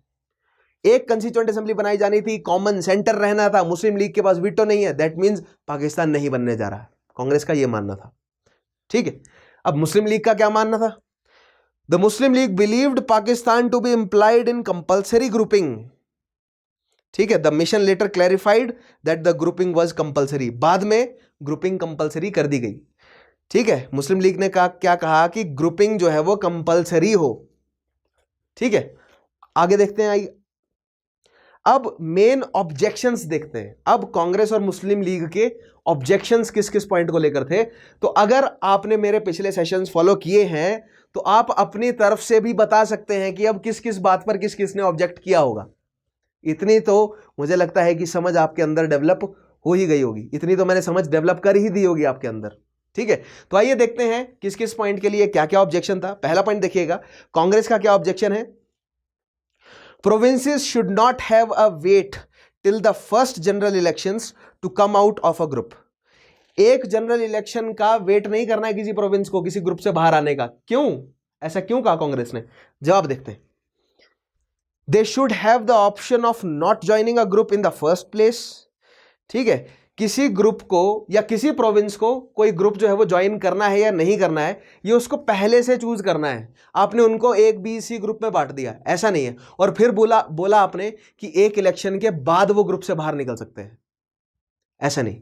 ठीक है, इलेक्शन से पहले उनको आजादी होनी चाहिए। क्यों? क्योंकि कांग्रेस के पास ऐसे कुछ प्रोविंसेस थे जहां पर उनके पास बहुमत था, लेकिन वो ऐसे ग्रुप्स में चले गए जो कि मुस्लिम डोमिनेटेड है। देखिएगा, कांग्रेस हैड, सेकंड पॉइंट, इस पॉइंट में देखिएगा, Congress had the Congress ruled province of north waste frontier province and Assam in mind which had been included in group B and C respectively. North waste frontier province को group B में रखा गया था, जो कि मुस्लिम डोमिनेटेड ग्रुप था north west का, और नॉर्थ वेस्ट फ्रंटियर प्रोविंस में बहुमत किसके पास था? कांग्रेस के पास, जनरल इलेक्शन 1945 का। ठीक है। सिमिलरली असम को रखा गया था ग्रुप सी में, बंगाल और असम। ठीक है। और वहां पर असम में सरकार किसकी थी? कांग्रेस की। तो कांग्रेस ने यह बोला कि एक जनरल इलेक्शन का और वेट क्यों किया जाए, जो कि 5 साल बाद होंगे। ठीक है। अभी असम और नॉर्थ वेस्ट फ्रंटियर के पास जो है वो हक होना चाहिए पूरा कि वो इन ग्रुप बी और सी को छोड़े और ग्रुप ए में आकर जुड़ जाए, जहां पर सारे के सारे प्रोविंसेस किसकी सरकार के हैं? कांग्रेस की सरकार के हैं। ठीक है, समझे होंगे आप यहां पर। तो कांग्रेस क्या पत्ता खेल रही थी? कांग्रेस ये कह रही थी कि हम सेक्युलर हैं, क्योंकि भले ही नॉर्थ वेस्ट फ्रंटियर और असम में मुस्लिम पॉपुलेशन ज्यादा हो, हम उनको अपने ग्रुप में जोड़ने को तैयार हैं, क्योंकि हम धर्म निरपेक्ष हैं, हम किसी धर्म का साथ नहीं दे रहे। कांग्रेस में मुस्लिम लीडर्स भी हैं, मुस्लिम लीग ही धर्म का गेम खेल रही है, और उनकी एडवाइस मुस्लिम लीग को यही रहती थी कि आप अंग्रेजों की इस धर्म की जो चाल है इससे बचिए, आप भी धर्म निरपेक्ष बनिए। ठीक है। लेकिन मुस्लिम लीग अपने एजेंडास पे अड़ी हुई थी। आगे मैं आपको टॉपिक कराऊंगा, अभी ये 1-2 टॉपिक के बाद आने वाला है। ये कम्युनल डिसहार्मनी क्यों है, ये 1858 से समझाना शुरू करूंगा, वहां से शुरू हुआ ये सारा खेल। ठीक है। नेक्स्ट देखिएगा, अब कांग्रेस का ये दूसरा ऑब्जेक्शन हमने देखा। Next is compulsory grouping contradicts the often repeated insistence of provincial autonomy. Compulsory grouping होगी तो प्रोविंशियल ऑटोनॉमी कैसे मिलेगी? असम और नॉर्थ वेस्ट फ्रंटियर को नजर में रखते हुए बोल रही थी हर बात कांग्रेस। क्यों? क्योंकि वहां पर थी मुस्लिम पॉपुलेशन ज्यादा, लेकिन सरकार कांग्रेस की थी। तो अगर उनको चॉइस नहीं मिलेगी किस ग्रुप में जाना है, तो वो अपनी ऑटोनॉमी कैसे कर पाएंगे? क्यों? क्योंकि वहां पर सरकार है किसकी? कांग्रेस की भले ही, लेकिन पॉपुलेशन ज्यादा किसकी है? मुस्लिम्स की है, और आस पड़ोस का जो राज्य है वो मुस्लिम डोमिनेटेड है। दैट मीन्स वहां की जो जनता है वो मुस्लिम्स के कंट्रोल में होगी, मुस्लिम मतलब लीडर्स के कंट्रोल में होगी, और वहां की कांग्रेस की सरकार पे वो प्रेशर डालेंगे, और ऑटोनॉमी जैसा जो है वो काम नहीं रह जाएगा। यानी कि जो मुस्लिम लीडर्स हैं उनके कंट्रोल में आ जाएगी जनता, और उस प्रेशर में आकर सरकार को काम करना पड़ेगा, कांग्रेस की सरकार को, नॉर्थ वेस्ट फ्रंटियर और असम में। इसका ये जो है वो डायरेक्टली कॉन्ट्राडिक्ट करता है with the idea of provincial autonomy. ठीक है। नेक्स्ट चीज देखिएगा, absence of provision for elected members for the princely states in the constituent assembly. ठीक है। कंस्टिट्यूएंट असेंबली में प्रिंसली स्टेट से जो मेंबर लाए जाएंगे वो इलेक्टेड नहीं होंगे, वो नॉमिनेटेड होंगे, और अगर नॉमिनेटेड होंगे तो हर राजकुमार खुद को नॉमिनेट कर देगा, और जो जनता है वो राजकुमार की बात को मान जाएगी, जी हाँ कर लीजिए। इससे जो कंस्टिट्यूएंट असेंबली है उसमें राजकुमार पहुंच जाएंगे सारे, नॉट जस्ट राजकुमार, लेकिन ऐसे लोग पहुंच जाएंगे जिनका प्रभुत्व है, जिनका जो है वो कंट्रोल है उन प्रोविंसेस पे, और वो अपने इंटरेस्ट को लेजिस्लेट करवाने की कोशिश करेंगे। तो यहां पर बायस्ड हो जाएगा मामला थोड़ा। ठीक है। तो ये भी ऑब्जेक्शन था किसका? कांग्रेस का। आगे देखिएगा, नेक्स्ट चीज, absence of provision for elected member. अच्छा, ये चीज हमने देख ली। लीग की ऑब्जेक्शन देखते हैं क्या थी। मुस्लिम लीग की ऑब्जेक्शन क्या है? Grouping should be compulsory with section B and C developing into solid entities with a view of future secession into Pakistan. Grouping जो है वो कंपल्सरी होना चाहिए, और बी और सी ग्रुप जो है ना, खास तौर पर उनको तो इतना सॉलिड ग्रुप कर दो, और भविष्य में पाकिस्तान बनाने की तरफ जो है वो आप नजर रखो। अभी भले ही आप पाकिस्तान ना बना रहे हो, लेकिन भविष्य में पाकिस्तान बनना चाहिए। इसी हिसाब से ग्रुप बी और ग्रुप सी को एक बार एकदम सॉलिडली कॉन्फ़िगर करके रखना है आपको। एक तो ये ऑब्जेक्शन था। ठीक है। दूसरी चीज, the League had thought that Congress would reject the plan, thus prompting the government to invite the League to form the interim government. League ने यह सोचा कि कांग्रेस जो है वो कैबिनेट मिशन प्लान जो है इसको रिजेक्ट कर देगी। ठीक है, क्योंकि इतने सारे ऑब्जेक्शंस है कांग्रेस के, और जो क्या बोलते हैं मुस्लिम लीग नहीं करेगी। तो ऐसे में अंग्रेजी सरकार मुस्लिम लीग को इनवाइट करेगी कि आप इंटरिम गवर्नमेंट बनाइए, और अगर मुस्लिम लीग इंटरिम गवर्नमेंट बनाती है तो वो पाकिस्तान बनाने का जो अपना फैसला है उसको सॉलिडिफाई कर देंगे। तो ये इंटेंशन थी मुस्लिम लीग की। यहां पर अब अंत में देखते हैं एक्सेप्ट किया गया कैबिनेट मिशन प्लान को या रिजेक्ट किया गया। एक्सेप्टेंस एंड रिजेक्शन समझते हैं, ठीक है। पहला पॉइंट देखिएगा, the Muslim league on June 6 and Congress on June 24, 1946 accepted the long term plan put forward bye cabinet mission. July 1946 elections were held in provincial assemblies for the constituent assembly। ठीक है, तो यहां पहले 2 पॉइंट से हमें क्या समझ आता है, June 6 मुस्लिम लीग और June 24 कांग्रेस ने कैबिनेट मिशन प्लान को मान लिया, ठीक है। और फिर जुलाई में इलेक्शंस हुए किसके लिए, कंस्टिट्यूएंट असेंबली में कौन मेंबर आएगा, और इलेक्शन कहां होने हैं, प्रोविंशियल लेजिस्लेटिव असेंबली में। क्यों, क्योंकि जो प्रिंसलीज है वहां से तो नॉमिनेशन होना है ना। तो ये पॉइंट भी हमें समझ आ गया। दूसरा नेक्स्ट पॉइंट देखिएगा, जुलाई 10, 1946 में नेहरू ने क्या कहा, ये नेहरू की पूरी स्टेटमेंट आई है, समझते हैं। We are not bound by a single thing, statement सुनिएगा, जुलाई 10, 1946 नेहरू ने कहा है, we are not bound by a single thing except that we have decided to go into the constituent assembly, implying that the constituent assembly was sovereign and would decide the rules of procedure. The big probability is that there would be no grouping as Northwest Frontier Province and Assam would have objections to joining Section B and Section C. ठीक है, देखिए नेहरू ने साफ बात बोली है कि हमारा जो है वो कंस्टिट्यूएंट असेंबली में जाने का मुद्दा है मेन। तो क्यों, क्योंकि कंस्टिट्यूएंट असेंबली एक बार बनेगी फिर उसके बाद हम कॉन्स्टिट्यूशन बनाएंगे, पहली चीज तो, क्योंकि हमारा मेन काम है आजाद भारत के लिए कॉन्स्टिट्यूशन बनाना।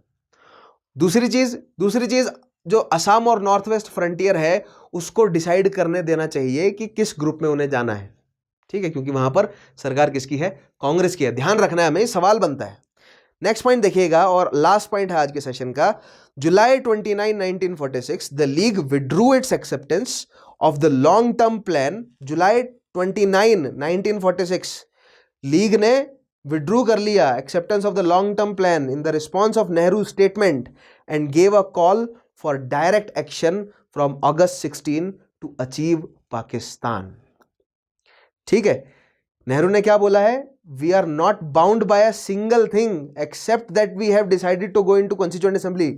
उन्हें बोला कि हम किसी चीज से जुड़े नहीं हुए, वी आर नॉट बाउंड, हमें नहीं फर्क पड़ता पाकिस्तान बनेगा नहीं बनेगा, हमें कंस्टिट्यूएंट असेंबली में जाना है और कानून भारत के लिए, आजाद भारत के लिए कॉन्स्टिट्यूशन तैयार करना है। और दूसरी चीज नेहरू ने क्या बोली थी, the big probability is that there would be no grouping. बड़े ज्यादा चांसेस ये हैं कि कोई ग्रुपिंग हो ही ना, क्योंकि नॉर्थ वेस्ट फ्रंटियर और असम जो है वो सेक्शन बी और सी में जुड़ना चाहते ही नहीं होंगे, ठीक है, would have objections to joining section B and C।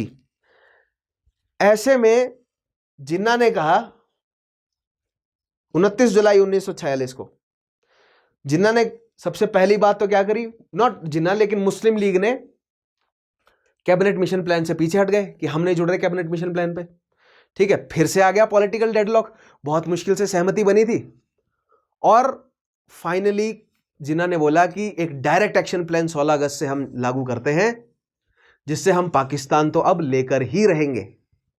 किसके रिस्पॉन्स में, नेहरू की स्टेटमेंट के रिस्पॉन्स में, ठीक है। इस चीज को भी एक रंग दिया गया, ठीक है, जरूरी नहीं है कि केवल नेहरू जी की एक स्टेटमेंट थी इसके बेसिस पर जिन्होंने ऐसा किया, और भी बहुत सारी जो है वो कॉम्प्लेक्स है ये पूरा का पूरा टॉपिक, ठीक है, बहुत कॉम्प्लेक्स है। इसी चीज को अगले टॉपिक में मैं समझाऊंगा, ठीक है। यहां पर कहानी हमारी टू बी कंटिन्यूड रहेगी, लेकिन यहां पर कैबिनेट मिशन प्लान से वापस जो है वो हाथ निकाल लिया किसने, मुस्लिम लीग ने। डायरेक्ट एक्शन प्लान करना है उसकी घोषणा कर दी। डायरेक्ट एक्शन प्लान क्या है अगले सेशन में समझाऊंगा। आज के टॉपिक में हमने क्या पढ़ा, हमने पढ़ा इलेक्शंस हुए प्रोविंसेस में, सरकारें बनी, कहां कहां पर किसकी सरकार बनी हमने सब पढ़ा। कैबिनेट मिशन आया, कैबिनेट मिशन को पॉलिटिकल डेडलॉक मिला, उसने कैबिनेट मिशन प्लान दिया, उसकी एक्सेप्टेंस हुई, फिर रिजेक्शन दिया किसने, मुस्लिम लीग ने। कंस्टिट्यूएंट असेंबली बनी नहीं बनी, क्या हुआ, ये अगले सेशन में बताऊंगा, ठीक है। आज के सेशन को मैं यहां पर खत्म करता हूं। स्टूडेंट्स को बोलना चाहूंगा आज का सेशन अगर उन्हें अच्छा लगा है तो मुझे कमेंट में बताइएगा क्या क्या चीजें आपको अच्छी लगी। ठीक है, मेरे पढ़ाने का तरीका आपको अगर पसंद आता है तो मुझे फीडबैक दीजिए, नहीं पसंद आता है, कोई पॉइंट अगर आपको नहीं समझ आया तो मुझे बताइए क्या क्या चीजें हैं, हो सकता है आगे आने वाले सेशंस में मैं उन पॉइंट्स को एड्रेस करूं। ठीक है, हो क्या सकता है, मैं करूंगा डेफिनेटली, राइट, इसीलिए मैं फीडबैक मांग रहा हूं आपसे। पिछले सेशंस, इसीलिए बार बार बोल रहा हूं फीडबैक इज नेसेसरी, मुझे पता तो चले पिछले सेशंस कितने बच्चे देख रहे हैं, मुझे आगे क्या क्या जो है वो अपने सेशंस में लेकर आना है, तभी मैं बार बार फीडबैक मांग रहा हूं आपसे। पिछले सेशंस देखिए पूरे के पूरे, प्लेलिस्ट चैनल पर अवेलेबल है, उसके अलावा नीचे इस वीडियो के नीचे जो पिन्ड कमेंट है उसमें आपको मिल जाएगा लिंक मेरी प्लेलिस्ट का, राइट। उस प्लेलिस्ट में पिछले पूरे सेशंस है, उनको फॉलो कीजिए थॉरली, पिछले पूरे सेशंस देख डालिए, पूरी वीडियोस देखेंगे तभी जो है वो आपको समझ आएगा। ठीक है, सो आज के सेशन को मैं यहां खत्म करता हूं। और उसके अलावा अगर आप सीएससी के लिए प्रिपेयर कर रहे हैं या अगर आप किसी भी गवर्नमेंट जॉब एग्जामिनेशन के लिए प्रिपेयर कर रहे हैं और अगर आप चाहते हैं कि किसी एक पर्टिकुलर चीज पे, किसी एक पर्टिकुलर टॉपिक पर थॉरो कोर्स आपके पास अवेलेबल हो, या पूरा का पूरा अगर आप यूपीएससी सिविल सर्विस एग्जामिनेशन का कोर्स चाहते हैं, स्टडी आईक्यू की लर्निंग एप्लीकेशन को इंस्टॉल कीजिए, उसमें पूरा कोर्स अवेलेबल है, डेली के करंट अफेयर अपडेट होते हैं, आंसर राइटिंग की प्रैक्टिस होती है, डाउट सॉल्विंग होती है, सब कुछ अवेलेबल है उस प्रोग्राम में। So make sure you check that out. So आज के सेशन को मैं यहाँ कंक्लूड करता हूं। मुझे बहुत उम्मीद है आप लोगों से कि आपको ये मेरा सेशन, मेरा एफर्ट्स अच्छे लगे होंगे।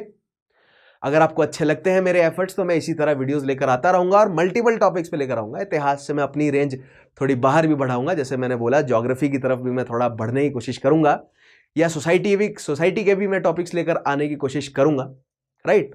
सो अपनी अप्रोच जो है वो थोड़ी मैं बढ़ाऊंगा। आप मुझे बताइए कमेंट्स के माध्यम से मुझे ऐसा करना चाहिए या नहीं, कौन सा टॉपिक आप पढ़ना चाहते हैं, किस, नॉट जस्ट हिस्ट्री लेकिन ज्योग्राफी, पॉलिटी, सोसाइटी, कहाँ कौन सा टॉपिक आप पढ़ना चाहते हैं, क्या चीज़ आपको समझ नहीं आई और आप चाहते हैं कि मेरे तरीके से, मेरे पढ़ाने के तरीके से आप वो समझें। ठीक है, तो मुझे बहुत खुशी होगी ऐसा जानकर। सो आज के टॉपिक को मैं यहाँ खत्म करता हूँ। मेरा नाम है विशाल चौहान, मैं मिलूंगा आपसे अगले सेशन में। तब तक के लिए अपना खास ध्यान रखिएगा और रिवीजन करते रहिए। Take care.